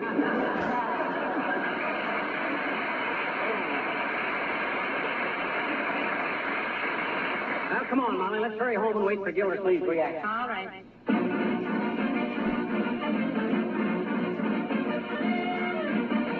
Hey, he ought to be coming over any minute now, Molly. I just seen a motorcycle messenger deliver a package. Oh, that's fine, dearie. I'll be so glad when this is straightened out, all this senseless bickering and quarreling. Anybody'd think you hated each other. We do, down underneath. But on the surface, there never was two finer friends. Why, when I think of it... Heavenly days, what on earth is that? Oh! There you are, you little Weisenheimer. What? You practical joker, you custard pie comedian. Send me a smart aleck phonograph record and a sarcastic note, will you? By George. Now, wait a minute. What's the matter? What do you mean a sarcastic note? Well, listen to this. Dear Froggy, forget what happened this afternoon and play this record. As a little token of my esteem. Then you'll know what I really think of you. Signed, your little chum Fibber. Well, I don't see anything wrong with that. Didn't you play the record, Mr. Gildersleeve? Yes, I did. And I want to tell you right now, McGee, if you were worth spoiling a good 10-cent shine on, I'd knock you down and kick your ears. Oh, my. As it is, I'll just break this record over your silly little dough. Oh, Mr. Gay, what's the idea? Oh. And never speak to me again, you crumb-wit. Well, I'll be... what's the matter with that guy? Ain't he got any sense of justice? I put my whole heart and soul into that record. Sure you did. Maybe it was that poem that got him. Though I don't quite... Oh, heavenly days. Look at the label. Huh? They sent in the wrong record. What? This is the one that the old timer was sending to us. Huh? Well, no wonder Mr. Gildersleeve got mad. What do you mean? Look at the title. I'll be glad when you're dead, you rascal, you.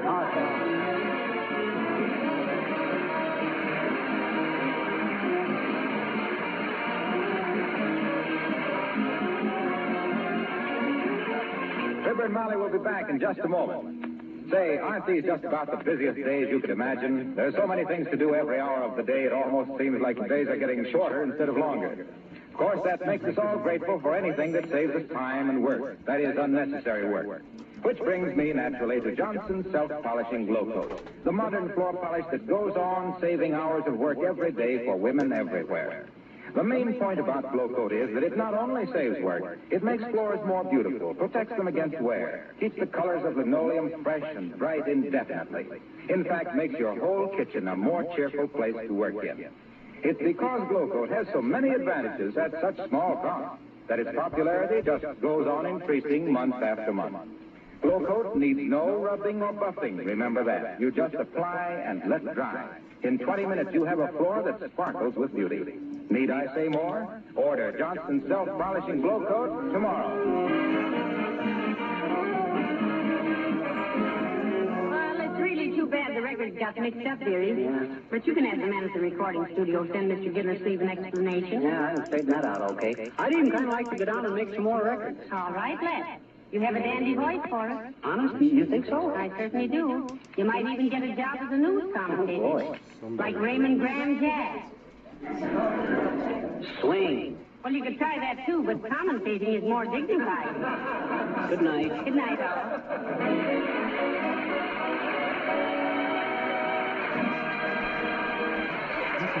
This is Marlowe Wilcox, speaking for the makers of Johnson's Wax Finishes for the home and for industry. Inviting you to be with us again next Tuesday night. Good night. This is a reminder. The Johnson Wax Program with Fibber McGee and Molly.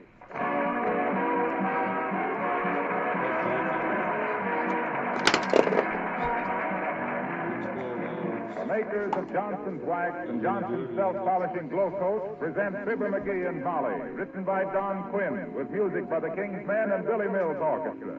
The show opens with I See the Moon at Noon.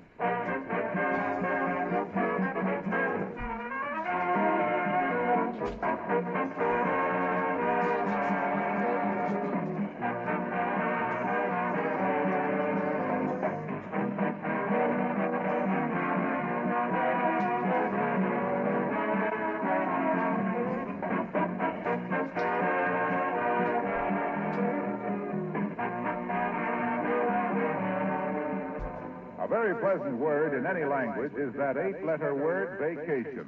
A chance to get away, have a rest, have fun, visit new and beautiful places. A vacation is certainly something to look forward to all year. But how would you housewives like to have a vacation every week? A relief and rest from back-breaking work that is so unnecessary. You can, thanks to Johnson's self-polishing glow coat. The easy-to-use floor polish that makes linoleum and other floors sparkle with beauty. That saves work all year long because it needs no rubbing or buffing. And not only that, but Glow Coat saves work by making it so easy to keep floors spotless and clean. How do you use Glow Coat? Simply apply and let dry. In 20 minutes, your kitchen linoleum, for example, will be gleaming, protected against wear and dirt. Spilled things are quickly wiped up with a damp cloth. And Glow Coat makes linoleum last so much longer. If you're not already a Glow Coat user, just buy a can from your dealer right away. Ask for Johnson's self-polishing Glow Coat.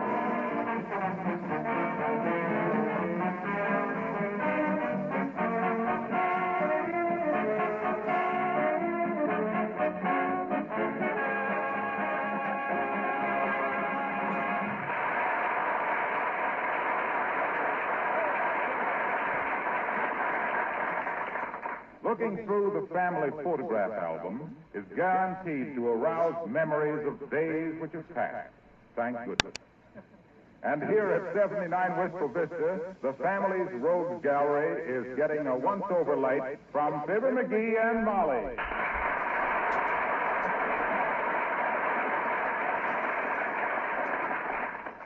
And here's the baby picture of you, McGee. So. No, don't turn the page. I want to look at it. Molly, I haven't got any clothes on. Don't be silly. Stop blushing. Just a baby picture. Any photographer who would take advantage of an innocent baby and take a picture like that is a menace to society, and he should be. My, you look so bright and interested in the world. Yeah. If I'd have been a little brighter and knew what I know now, I wouldn't have been so interested. Turn the page, Molly. That embarrassing. All right. Uh-oh. Get a load of you in the 1916 bathing suit. 1916 bathing suit. You couldn't really swim in that Eskimo ensemble, could you? Where's the oars?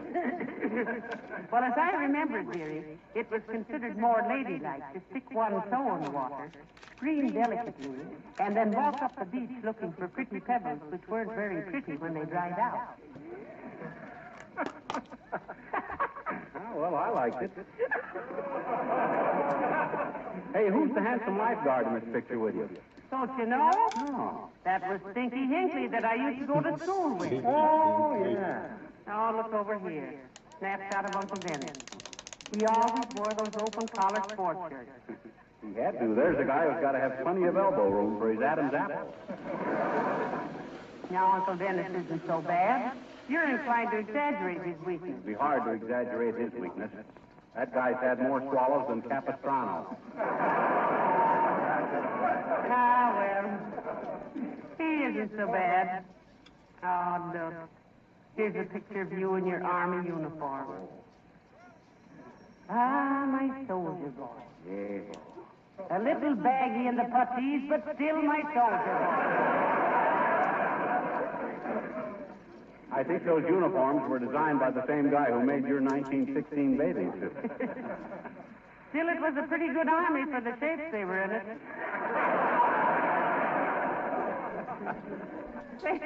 What was your rank, McGee? I was a gold brick. Were you really? Is that better than lieutenant? It was better for me at the time. Now here's the picture I really love. Aunt Sarah. Oh, good old Aunt Sarah. I remember. Oh, remember the time she kicked the horse? Well, the horse kicked her first. Say, what became of that good picture of me on this page? I don't know. It's just around someplace. But I want to know, heavenly days, if you're that careless with a picture of me, why I want to be... All right. If you must know, I'm carrying it in my wallet. McGee. Do you always have it with you? I better have. It's got my Social Security number on the back of it. All right. I don't know why men hate to admit they're sentimental. Protective instinct, I guess. A coconut looks tough, too, but where does it wind up? On top of a cake at a tea party. Hey, what did we start looking at this album for, anyway? Because I promised Aunt Sarah nice pictures. Oh, yeah. But there's none of these I'd want to use. Say, let's go downtown right now and get some decent pictures taken. No sooner said than the monkey grabbed it. Get your hat and let's go. Gee, I'm glad I shaved this morning because... come in. Hi, mister. Oh, hello there, little girl. I'm sorry, I haven't got time to talk to you now. I got to go downtown and have our picture taken. Why? Well, on account of our Aunt Sarah wanted one. Why? Well, because she kind of likes us. Why? Because... Can't you say anything but why? Sure. Well, why don't you? Why? Never mind. What do you want, sis? Oh, I suppose you're hungry again. No, mister, I'm not hungry. You're not? Fan me with a flagstone. What's the matter, sis? Don't you feel good? Sure I do, I bet you, but I'm just not hungry. See, I couldn't even go to the dog store this afternoon. Well, that's to the what? The dog store. Huh? Weenie roast to you, mister. You know, the teacher gave a weenie roast for all kids on account of school heading out for the summer. Oh, I see. And you just didn't feel up to downing a roasted rover, eh? No. When I saw my final report card, I was so afraid to show it to my mom and papa. I guess I just kind of lost my appetite, I guess. Well, that's silly to lose your appetite over a little thing like that. Your parents will see your report card sooner or later anyway. Oh, no, they won't. Oh, yes, they will. Oh, no, they won't. Oh, well, why won't they? Because I ate it. Come on,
Say, where is the Wistful Vista Photo Studio, dearie? Corner of 14th and Oak. We'll be there in a minute. I wonder if we should have called up and made an appointment. You know what we'd have got if we had, don't you? What? Murder. Well, I just thought... Oh, there, kids. Where are you going? Oh, we're going to the photograph studio, Mr. Oldtimer. What for? Gonna get your pictures took? What do you think we're going there for, you old dodo? Take a rumba lesson?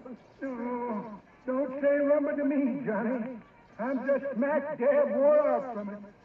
Danced till 4 o'clock this morning. Heavenly days, 4 o'clock. When did you start? About 2, daughter.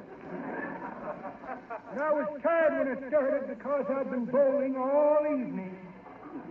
Bowling all evening? Well, that's a pretty strenuous schedule for a guy your age, old timer. No, it wouldn't have been so bad, Johnny, but On top of the 36 holes of golf yesterday afternoon. What? Dear, oh dear, 2 rounds of golf, then bowling till 2 a.m. and dancing till 4? Why, aren't you overdoing it a little?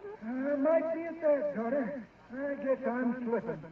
I'd even have to give up running 5 miles before breakfast. Hey, now, wait a minute. You mean to tell us, old-timer, that you run 5 miles every day before breakfast? Rainy days, Johnny. Nice days to go 10. Oh.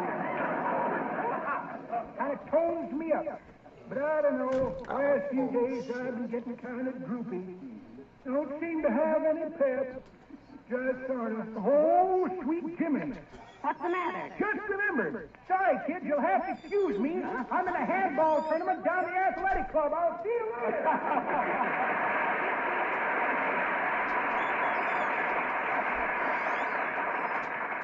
Well, he's certainly got a lot of pep for his age, hasn't he, McGee? For his age, he's got a lot of pep for my age. Yeah, but he can't keep up that pace. Why, he'll burn himself out before he's 110. Come on, dearie, here's the studio. How do you do? Did you wish to make an appointment? No, we don't, sis. We come in to get some pictures taken. But you didn't have an appointment? No, we didn't. Have we got to have an appointment? Yes, you do. Can we make one right now? For what time? Right now. Certainly. Just sit down and we'll take care of you in just a few moments. May I ask your name, please? Fibber McGee, sis. Thank you. You're welcome. And I suppose you brought your daughter in for a graduation photo? Thank you, dearie. Just for that, I'll take an extra dozen. They usually do. Well, what we came in here for, sis?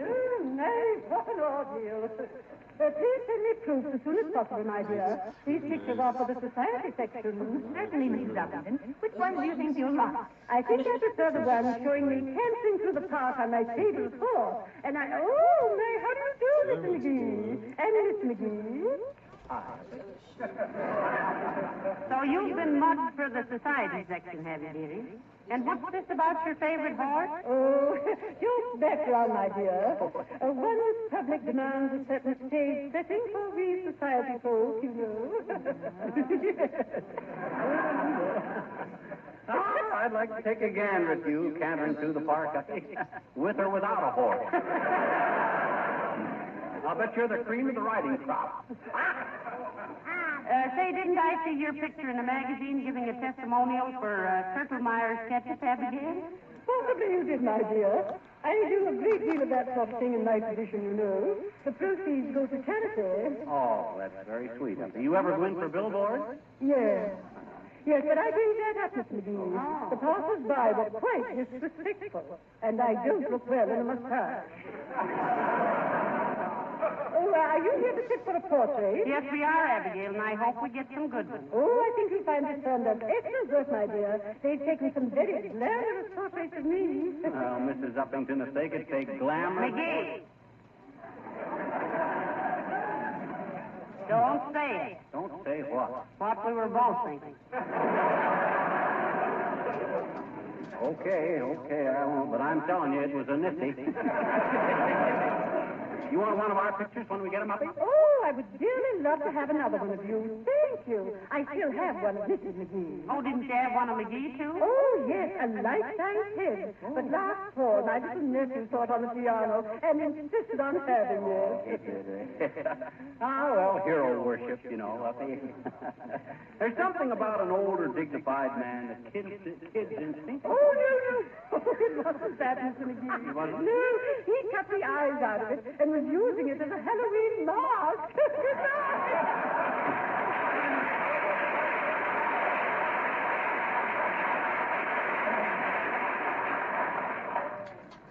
Hero worship, is it? Oh, well, I remember her, nephew. A born gangster, if I ever saw one.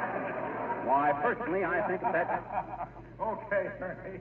I'll come back and try it again next week. Hi, Harlow. Hello, Mr. Wilcox. Hello, folks. What's the matter with you, Harlow? I'm unhappy. I came in here to have my picture taken, and what happened? I can't get rid of this smile. Well, can't you even sober up for a minute? No, I can't.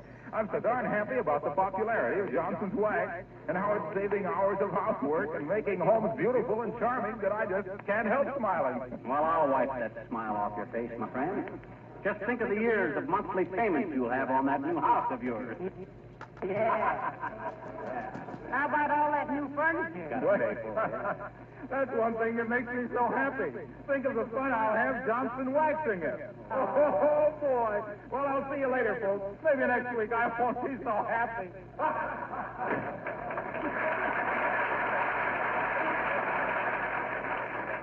Poor Mr. Wilcox. He takes his work so to heart. Well, he's got to. His heart's in his job, and his job's in Racine, so how long we got to wait to have our picture taken, sis? It won't be long now, Mr. McGee. But this is our busy season, you know. Graduation time, weddings, vacations. You better comb your hair. It's a mess. Here, McGee, take this comb and brush up a bit. Well, let's see. Oh, hi, Throckmorton, old man. Well, hello, McGee. Hello, Mrs. McGee. I'll be with you in a moment. I say, Miss Jones, are my movie films ready yet? Now, take a look, Mr. Gildersleeve. They should be. Yeah, thank you.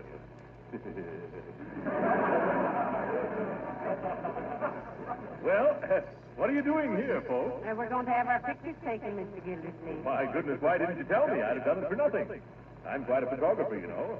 I've had some of my work in the best exhibitions all over the state. Yeah. I've seen some of your work, and I know all about it. Yep. If one of your pictures turns out so dark it don't make sense, you develop it kind of fuzzy and call it nocturne. Moonlight over Lake Winnemucca or something. Now, I've seen some of your work, Mr. Gildersleeve, and I think it's beautiful.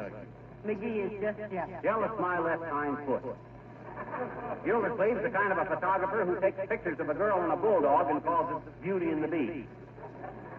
He ain't had an original thought since he was 3 years old and crawled behind the Victrola looking for Mary Garden. Now, look here, you little prevaricator. I won't... Hold it, Gildersleeve, hold it. Well, what did you call me? A prevaricator. Oh, you did. Well, you called... Hey, Mom, what's a prevaricator? A liar. Oh, hold on. Okay, what were you about to say, Gildersleeve? I was about to say that if you don't stop this eternal disparaging, these derogatory comments of yours, by George, one of these days, I'm going to wade into you. Go on, you wouldn't wade into the kitchen sink without a lifeguard sitting on the soap dish. Why, you repulsive little reprobate. One more insult from you, and I'll pin your ears back with a couple of your own teeth. Prevaricator. Why, you overgrown puffball. You lay a hangnail on me, and I'll whip you unconscious with a shoestring. That did it. Put up your hands, McGee, and we'll have this out right here now. Oh, now, just a minute, boys. This is no place. Let him start something, Molly. Meantime, call the hospital and reserve him twin beds, because I'm going to tear him in two. You're going to tear two in two? I mean you're going to tear who in two, you little... Here, your film, Mr. Gildersleeve. What? Oh, thank you very much. My goodness, I hope these come out good. Drop in tonight, folks, and I'll run them off for you. Okay, Gildy, what time? How's 8 o'clock? Fine, we'll be there. Splendid. Good day, Mr. McGee. So long, Mrs. Shaw. So long, Crocker.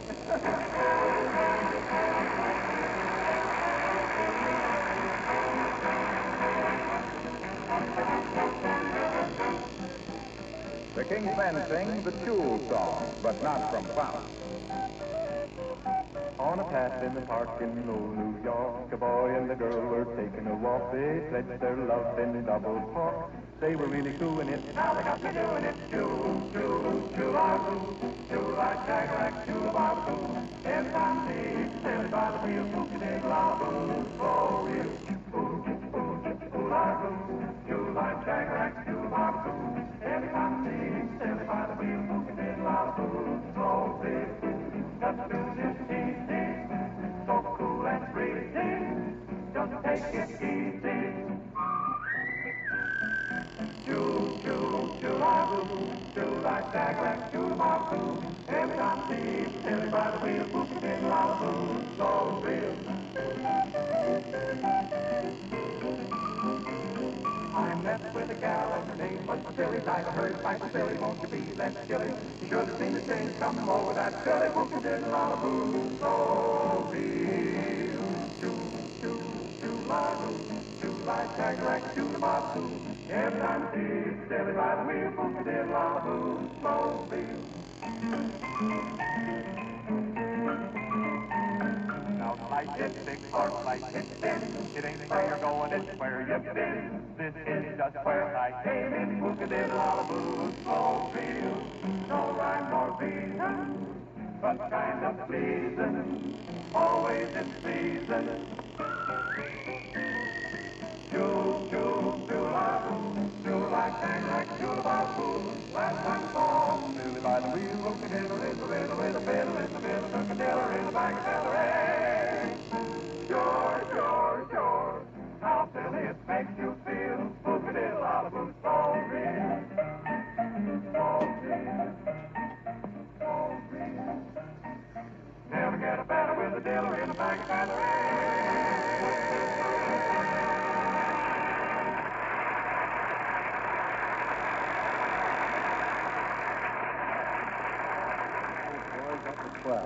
Hey, sis, how long we got to wait to have our picture taken? Yeah, we've been sitting here over a half an hour, dearie. The photographer will take you next, I think. He's just finishing with his last signature. Here, there's the last customer before you. Is everything all right, Mr. Wimple? Oh, yes, thank you very much, miss. I think everything will be just game. Hi, Wimple. Hello, Mr. Wimple. Well, my goodness. Hello, Dave. You had your picture taken, Wimple? Yes, I did. And now I can hardly wait to get home. Things are so happy, Dave. Oh, that's fine. You and your wife must be getting along better these days. Oh, just peachy, Mr. McGee. She's out of town. Oh, is she having a pleasant vacation? I don't know, but I am. Look, Wimple, I'm not one to butt into a guy's married life, but if you're so miserable, why don't you threaten to walk out on him? Oh, I did, Mr. McGee. This last winter. I walked right up to her and said, Mrs. Wimple, I said, standing on my tiptoes and looking her right in the eye. Mrs. Wimple, I said, I think I'm going to run away. Oh. And what happened? Well, nothing more was said about it for 2 or 3 weeks. Why not? I couldn't get the adhesive tape off of my mouth.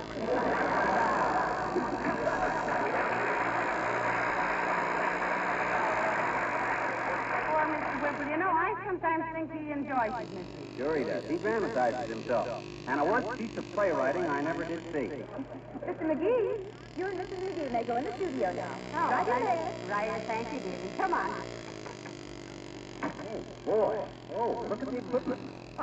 This guy's got enough flood lamps to make us look as bright as the sunshine on the wings of the dove flying through Lake to Callahan. But it isn't complete. Why not? Well, there's no paper mache automobile to sit in. Or a big crescent moon. Hey, where's the photographer? Hey, is anybody here? Oh, you folks looking for somebody? Yes, we're looking for you. For me? Yeah, we've been stalled long enough, Bud. Now get busy and take our picture. Something pretty nice. Oh, certainly. Something pretty nice, eh? I suppose you'd like our $20 job? Heavenly days, $20. I could be painted in oil for $5 more. I'd let them boil me in oil for $5 less.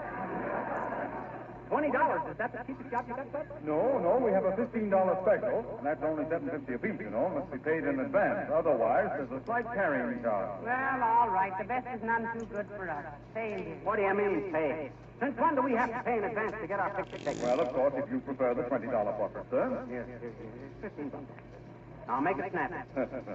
Now, if you'll just on that bench there, take a little more this way, please.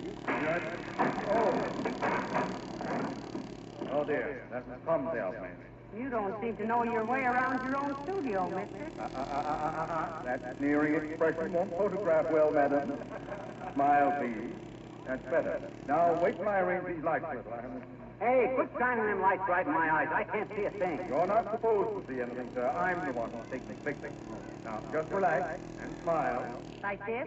Oh, that's marvelous, madam. Now, when I say go, I want you to hold perfectly still.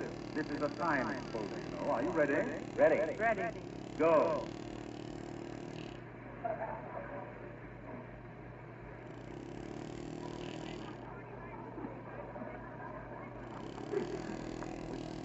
Hurry up, I want to sneeze. I'm uncomfortable, too. I'm sitting on the first.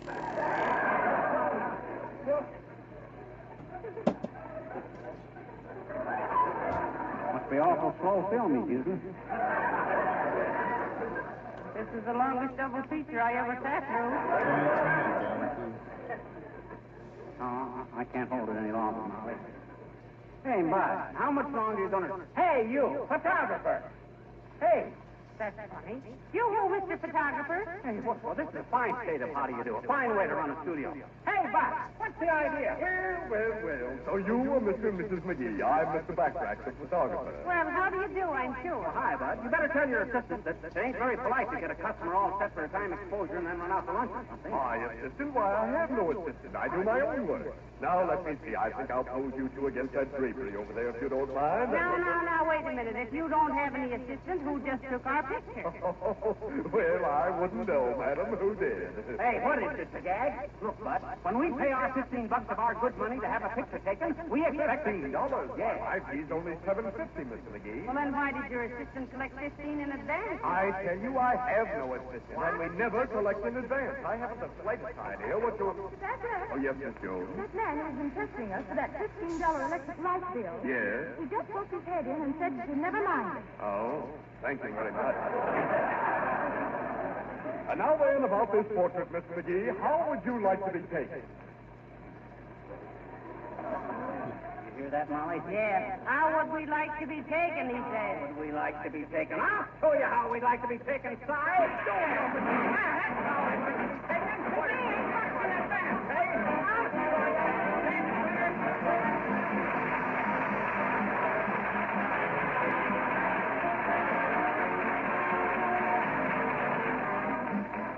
Fibber and Molly will be back in just a moment. In the meantime, I'd like to say a few words about that automobile of yours. Most of you have heard me sing the praises many times of good old Johnson's self-polishing blow coat, how it keeps floors so beautiful with so little work. What I'd like to point out to you tonight is that Johnson's Car New will do the same thing for your automobile. Keep it beautiful, greatly increase your pleasure in riding in it, add to its trade-in value. Do all these things besides saving you work. Car New is a labor saver because it both cleans and wax polishes your car in one application. Two jobs at the same time. Car New is a liquid. You massage it lightly over the finish of your car. It dries to a white powder. And when you wipe off this powder, you'll get one of the surprises of your life. Car New does a miraculous job of reviving the beauty of your car's finish. Car New costs very little. And now that the job is comparatively easy, why not decide to clean and wax polish your car with Johnson's Car New, spelled C-A-R-N-U.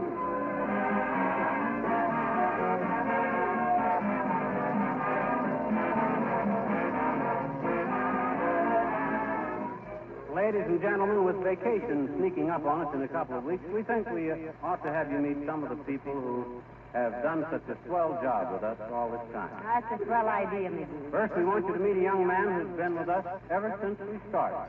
He plays the part of the old-timer, Nick DePoplis, and many others, including his latest character, Wallace Winkle. Ladies and gentlemen, Bill Thompson. Bill?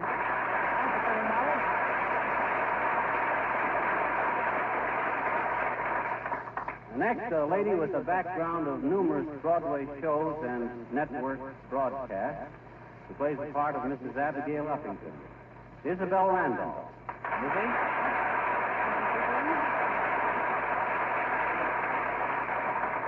Last but not least, our next-door neighbor and little chum's big chum, Throckmorton P. Gildersleeve, played by Harold Perry. Thanks, little chum. How about me, mister? You let me out. I'm really symbolical of this program of this. What you mean, sis? We're both from Hungary. Oh, good night. Good night. Or good night, all.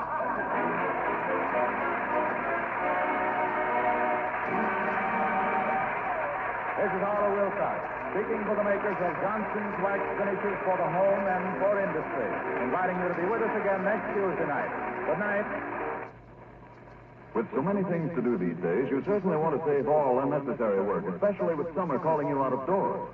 There's no better reason for using Johnson's self-polishing blow coat on your linoleum and other floors. Blow coat is a labor saver because it keeps floors beautiful without any rubbing or buffing. Just apply and let dry. It saves linoleum, too, makes it last longer, keeps the colors bright and cheerful. Be sure your next shopping list includes Johnson's self-polishing glow coat. This is the National Broadcasting Company.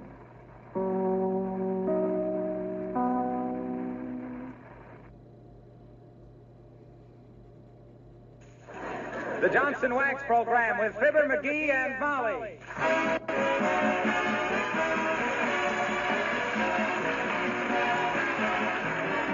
The makers of Johnson's Wax and Johnson's Self-Polishing Glow Coat present Fibber McGee and Molly, written by Don Quinn, with music by the King's Men and Billy Mills Orchestra. Fibber and Molly dedicate this program to Billy Mills, who tonight opens his 10,000th broadcast with Let's Break the Ice.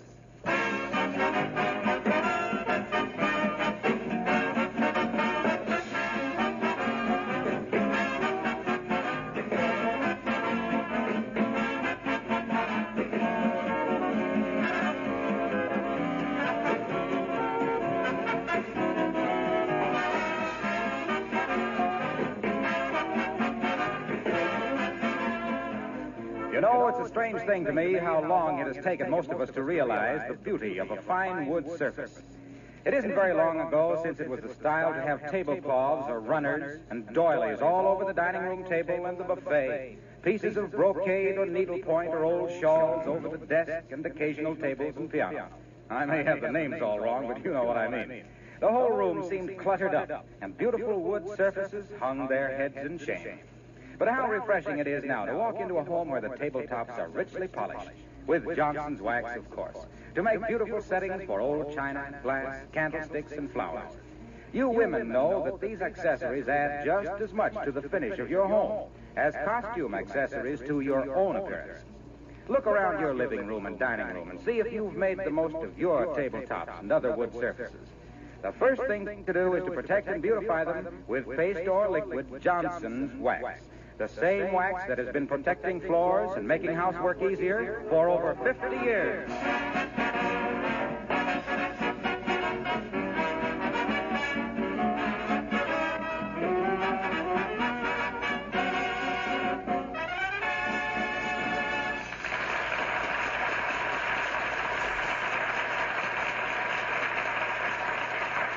Breathes there a man with soul so dead who never to himself hath said, gee, I'd like to ride on a roller coaster? But roller coasters aren't much fun unless you have a child along to knock you off your dignity. Which is why, halfway through a strenuous afternoon at the Wistful Vista Amusement Park, we meet the little girl from across the street with Fibber McGee and Molly.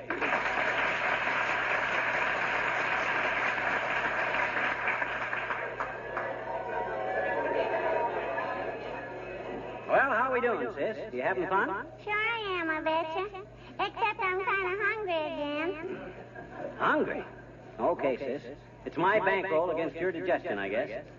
Here's a dime. Go buy some popcorn. Gee, thanks, mister. Hey, Mr. Popcorn Man. That kid is going to paper napkin herself into a stupor before the day's over, Molly. Well, she needs a lot of fuel for all that energy. How many times did she make you ride on the roller coaster? 12. Personally, I was ready to quit after the 4th time around. Well, why didn't you? I couldn't stand up. If she hadn't wanted a hamburger, we'd have been on there yet. Oh, hi, sis. You get your popcorn? Sure. Okay, well, what do you want to do now? Eat my popcorn. Oh. Well, what do you want to do when you finish that? Have some root beer. Hey, now, wait a minute, sis. Goodness knows I don't begrudge you a slug of ptomaine, but you're building this little outing into a colic frolic. Now, let the root beer go a little later. All righty. Then let's have some ginger ale. Now. Oh, sure. She's got an appetite like Aunt Sarah and a thirst like Uncle Dennis. Oh, now, McGee, leave poor old Uncle Dennis alone. I'm only sorry he couldn't come with us today. No, I asked him to, and he says he had to go down to the airplane factory. Airplane factory? Yeah, he heard there was a bottleneck down there, and he wanted to look into it.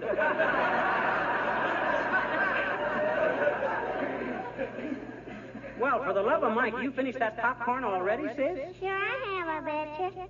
But, gee, I wish I had something to wash it down with, though. Oh, well, what would you suggest? How about a banana? No. Say, let's have our pictures taken, shall we? Say, how about that, Molly? We need some pictures, remember? Well, I don't think we want any out of a 10-cent automatic machine. The last ones I had taken in one of those, I looked like a Zulu princess trying to understand the Hut-Sut song. No, that ain't so far-fetched. I think some Zulu wrote it.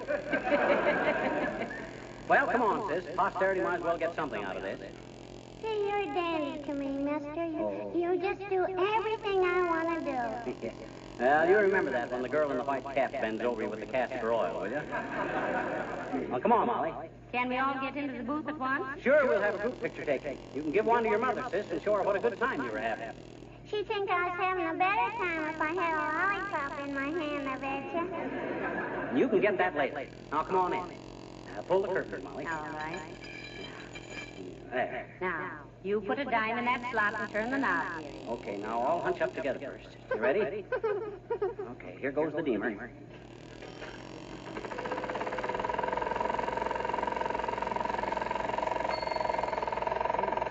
Whoa! For a minute there, I thought you hit the jackpot. Well, what do we do now? Just wait. The picture's being automatically developed. Wonderful machines, these. My daddy's got a machine that you stand in front of, and it takes your picture free. He has? What does he call it? A camera.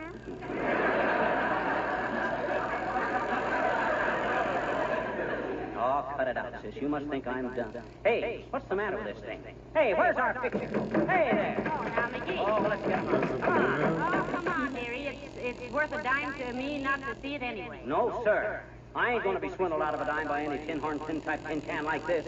If I can't either get my dime or a picture out of here, I'm going to kick the negatives out of it. Come on. Now, open up there. Come on. Ooh. Oh, gee, look, a man fell out of it. Say, what's the idea of busting open this tin type machine like that, Sonny? Don't you realize... Ooh, hello, Johnny. Hello, daughter. Hey, what is this anyway? What are you doing inside that machine, old-timer? Got a right to be inside of it, Johnny. I own it. Well, I thought it was supposed to be automatic. Well, it is, daughter. But it went out of order this morning, and I've been in there ever since. What? I grabbed the dime, snapped a picture with my little Kodak, developed them quick, and shoved them out through the slot. And now you busted up the whole works.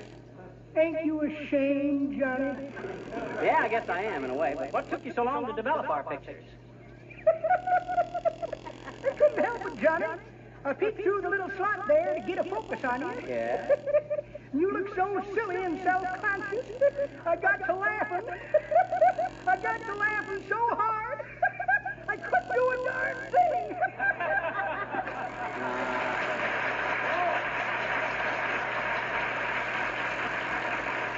Come on, Molly. Come on, sis. Well, let's see. What do we do now? Ride on the merry-go-round, shoot darts at the balloons? I beg your pardon, sir. May I have a word with you? Which one, Bud? Make it snappy. I have a proposition I'd like to make, sir. If I could have a quiet word with you, I think... Anything you want to tell me, Bud, you can say in front of my wife. Of course, of course. This will interest her, too. Suppose we all drop over to my hotel where we can discuss the matter in Oh, no, you don't. Don't listen to him, McGee. He's going to get you in a poker game or something. Oh, man, please. It's nothing of the sort. I merely want Skip it, Bud. Skip it. I wouldn't be interested anyway. Now, don't bother me with any fake propositions. I'm out for some fun today, and I don't... But if you'll just give me a minute... I wouldn't split a second with you, sharpshooter. Now, go on, beat it before I call cops. Very well. But you'll... The nerve of some people. What do you know? Well, what do we do now? Well, how about taking one of those boats through the Tunnel of Love? Through the Tunnel of Love? Oh, how about it, sis? Tunnel of Love. Ish. No, don't sneer at love, sis. No, sir, I should say not. You'll be falling in love yourself before many years, little girl. I will not, I bet you. I'm going to marry Willie Toops, and then I can ride his tricycle whenever I want. Has it occurred to you, sis, that by the time you get married, you might not be interested in tricycles anymore? Gee, mister, you worry too much. Hey, can I have some peanuts? May I have some peanuts? Sure, get 2 bags, one for you. Oh, sorry.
Uncle Cupid doll.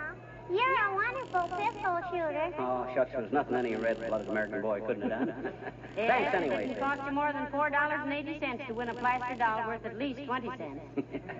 Well, shucks, the wind was against me. McGee, there's Billy Mills. Hello, Billy. Oh, hi, William. Hello, folks. Hello, Snooky. Hi, Butch. What's cooking? I don't know, but as soon as it's done, I want some of it. She's kind of a politician, Billy. Just appointed herself a hot dog catcher. Wow. Hey, what's this about your 10,000th broadcast, Billy? This is it, chum. Really, Mr. Mills? 10,000 broadcasts. That's a miss of downbeats, isn't it? You ain't faking, Mammy. Look, William Randolph, let's not kid the public, or ourselves either. To do 10,000 broadcasts, do you realize you'd have to broadcast once every day for 27 years? Sure, and we've only had broadcasting for about, less than 20 years. Yeah, so who's pulling whose leg? Look, little man. Who said anything about one broadcast a day? I've been a staff leader and musical director in my day. Oh, you mean before you went slumming and came with us, huh? Yeah, and that meant I did as many as 12 shows a day. Add that up and you get about 4,000 a year. You mean to stand there, William, with your head coming up through your hair?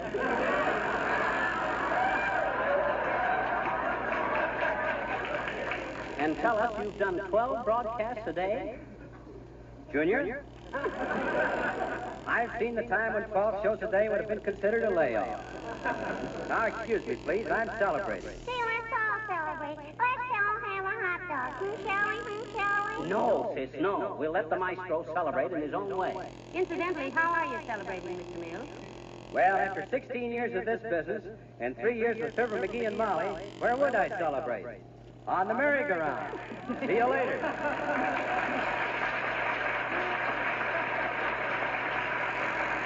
No joke about that 10,000 broadcast. Now, there's a great guy, Billy. Well, now what, sis? Well, you've been so good to me today, mister, buying me things and letting me ride on any of the rides I wanted to and all. And I appreciate it so much that if I had a box of Cracker Jack, I'd divide with you. Now, just a minute, sis. I don't like to be an old sourpuss. All right. Right this way, ladies and gentlemen, to see that ferocious foreigner, that terrific terror of the tropics, the wild man of Borneo. Only a dime, 10 cents, ladies and gentlemen, to see the man-mangling monster. Oh, McGee, it's Mr. Wilcox. When did he get a job as a barker? As a what? A barker. I want a hot dog. Be quiet, sis. Hey, Harlow! Well, hello there, folks. Glad to see you. How about taking a gander at the wild man of Borneo? It's on the house. Is he really wild, Mr. Wilcox? Is he? Listen. Hey, Bonzo, we got company. Why did he make that funny noise, Mr. Wilcox? He's hungry. He's hungry. Come on, let's go in and take a look. Now, take it easy, folks. Don't get too close to the wild man. Get back, Bonzo. Get back. What made him so wild, Mr. Wilcox? Well, he was captured by a ship's captain who had old-fashioned ideas and positively refused to use Johnson's self-polishing glow coat on the linoleum. You see, the very mention of somebody who doesn't use Johnson's glow coat sends him into a frenzy. Take it easy, Bonzo. Take it easy. These people work for the makers of glow coat.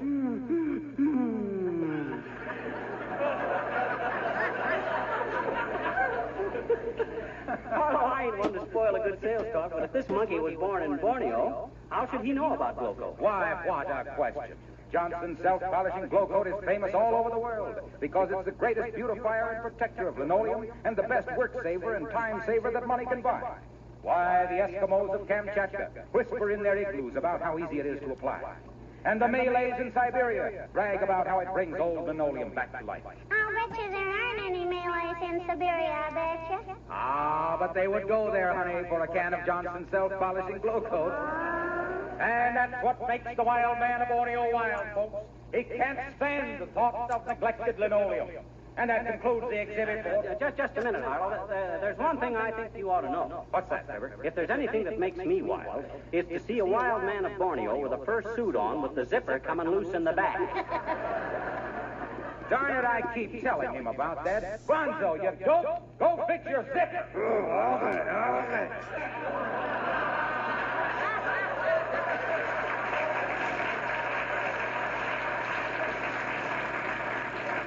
Well, come on, McGee. We still have a lot to do and see. Goodbye, Miss Wilcox. Hey, Mr. McGee, can I go on the roller coaster alone? Can I? Can we let her go on the roller coaster alone, Molly? Oh, I think so. They'll have an attendant ride on it with her. Okay then, sis. Here's 4 bits. We'll meet you right here when you come back. Gee, thanks, Missy. I'm going on the roller coaster. I beg your pardon, sir. I do hate to intrude on you again, but I feel that what I have to say is of so much importance. Oh, it's you again, is it, Si? He's been following us all around the park, McGee. I've been watching him. But, madam, if you'll only permit me to explain, I'm sure that we can... You only got one thing to explain, Bud, and that's why I don't pop you one right on your snout hole. No. I'm sure there's no cause for all your antagonism. What you mean, antagonism? I can see just as good as you can. No. Hard feelings. Now, look, the reason I wish to speak to you is this. Look, Bud, you better scram. I don't want any part of your racket. Is that plain? But if you'll allow me, You heard my husband. Now go away. Very well. He's a persistent cuss, ain't he? Probably a con man. Probably wanted to sell me a half interest in Fort Knox. You think he did, really? Let's call him back. Half interest in Fort Knox ought to be a very good investment. Oh, now, Molly. What's the matter? Look, there's Mrs. Uppington coming out of the tunnel of love. Alone. Heavenly days. What? Yoo-hoo, Abigail. Oh, how do you do, Miss McGee and Miss McGee? Hi, Uppy. We saw you coming out of the tunnel of love. Oh, that, yes. Yes, I frequently come over and take a ride through the tunnel of love. It brings back memories of an old flame of mine. Pretty damp surroundings for an old flame. Yes, I suppose I'm just being a silly girl, but Terence was the gentleman's name. Terence simply loved those dark winding passages, the murmur of the water, the unexpected turns and twists. Was he a sailor, Uppy? No, nothing like that. Terence, bless his heart, was a sewer contractor. Oh, well, I think I should take one more ride before I go home. Goodbye.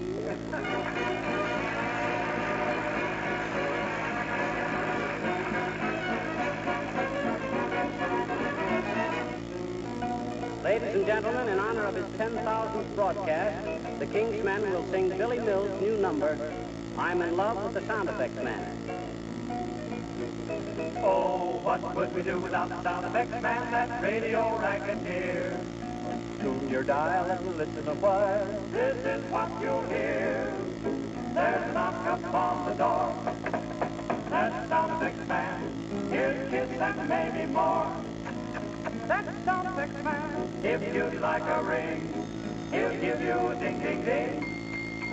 And even in the early morn, you'll hear him blowing his horn. Cowboys galloping sit to butt.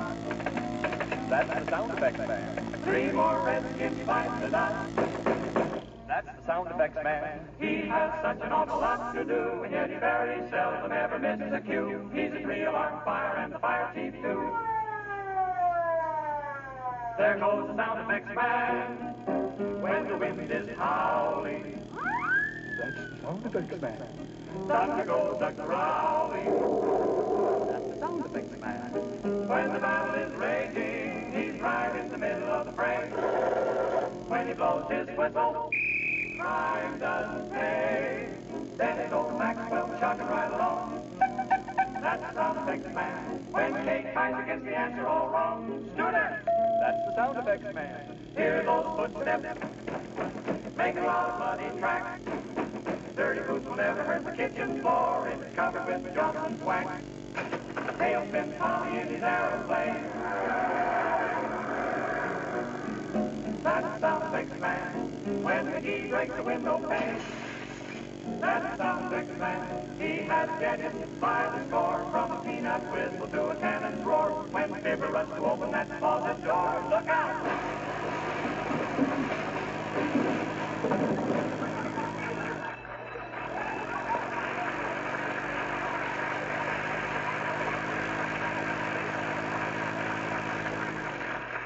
Gotta straighten out that closet one of these days. That's Virgil Reimer, the sound effects man.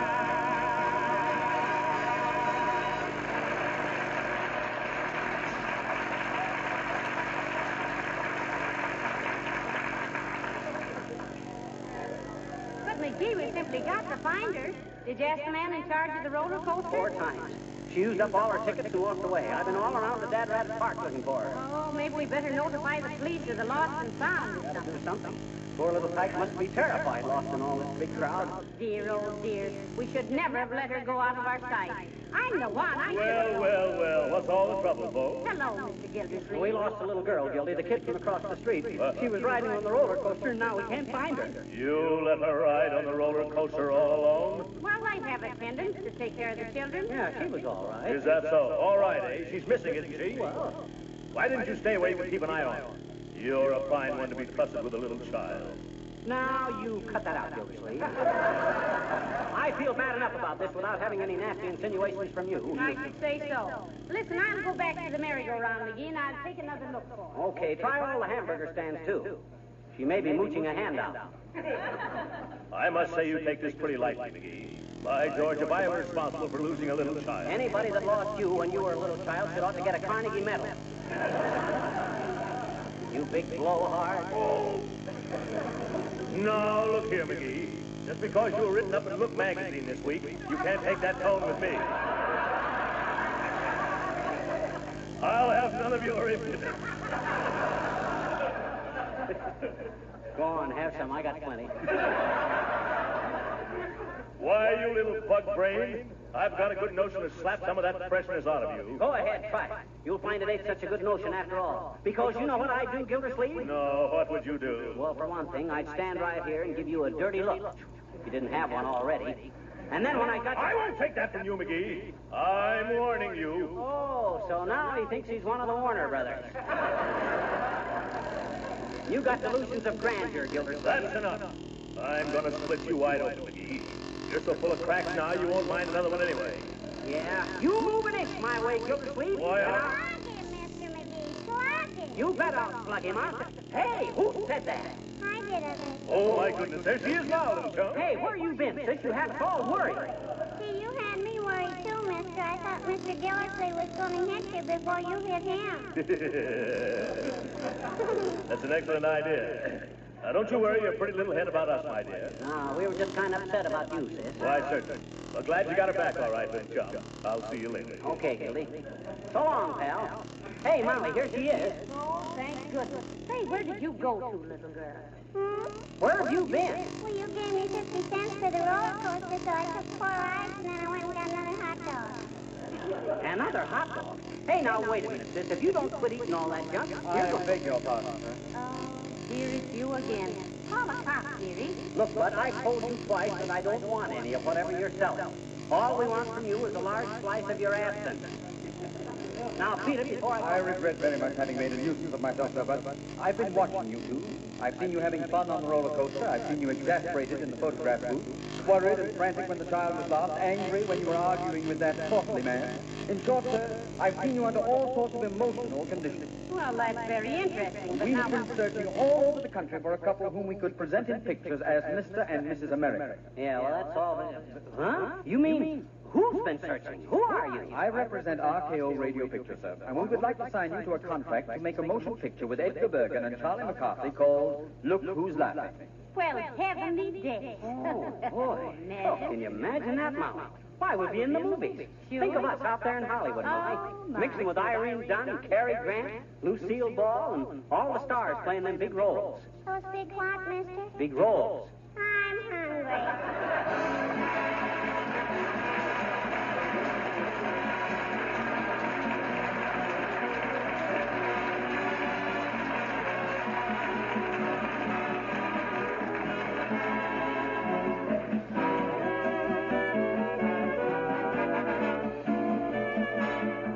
Fibber and Molly will be back in just a moment.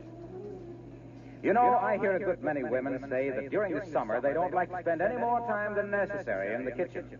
In spite of the fact that I really enjoy my meals, I can subscribe to that idea. In fact, I don't think a woman should ever spend more time than necessary working in the kitchen. For example, she ought to avail herself of all the shortcuts possible, not go on doing things the hard way when an easy way is available. Yes, I'm getting around to floors and to Johnson's self-polishing glow coat, the no-rubbing, no-buffing polish that makes it so easy to have beautiful, sparkling floors with practically no work. You simply apply glow coat and let it dry. It polishes itself, and not only saves you work, but saves your linoleum, too. Protects it against scratches and wear, makes it last much longer. You can use Johnson's glow coat on all your floors, painted and varnished wood, rubber, and asphalt tile. Be sure to add Johnson's self-polishing glow coat to your next shopping list.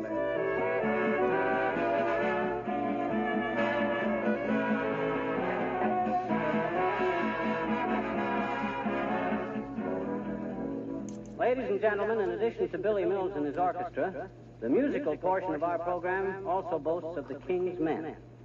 We think they're just about the finest singing aggregation on the air. They are John Dodson, Bud Lynn, Rad Robinson, and Ken Darby. Yes, and Ken also makes their arrangements and plays the accompaniment. The King's Men.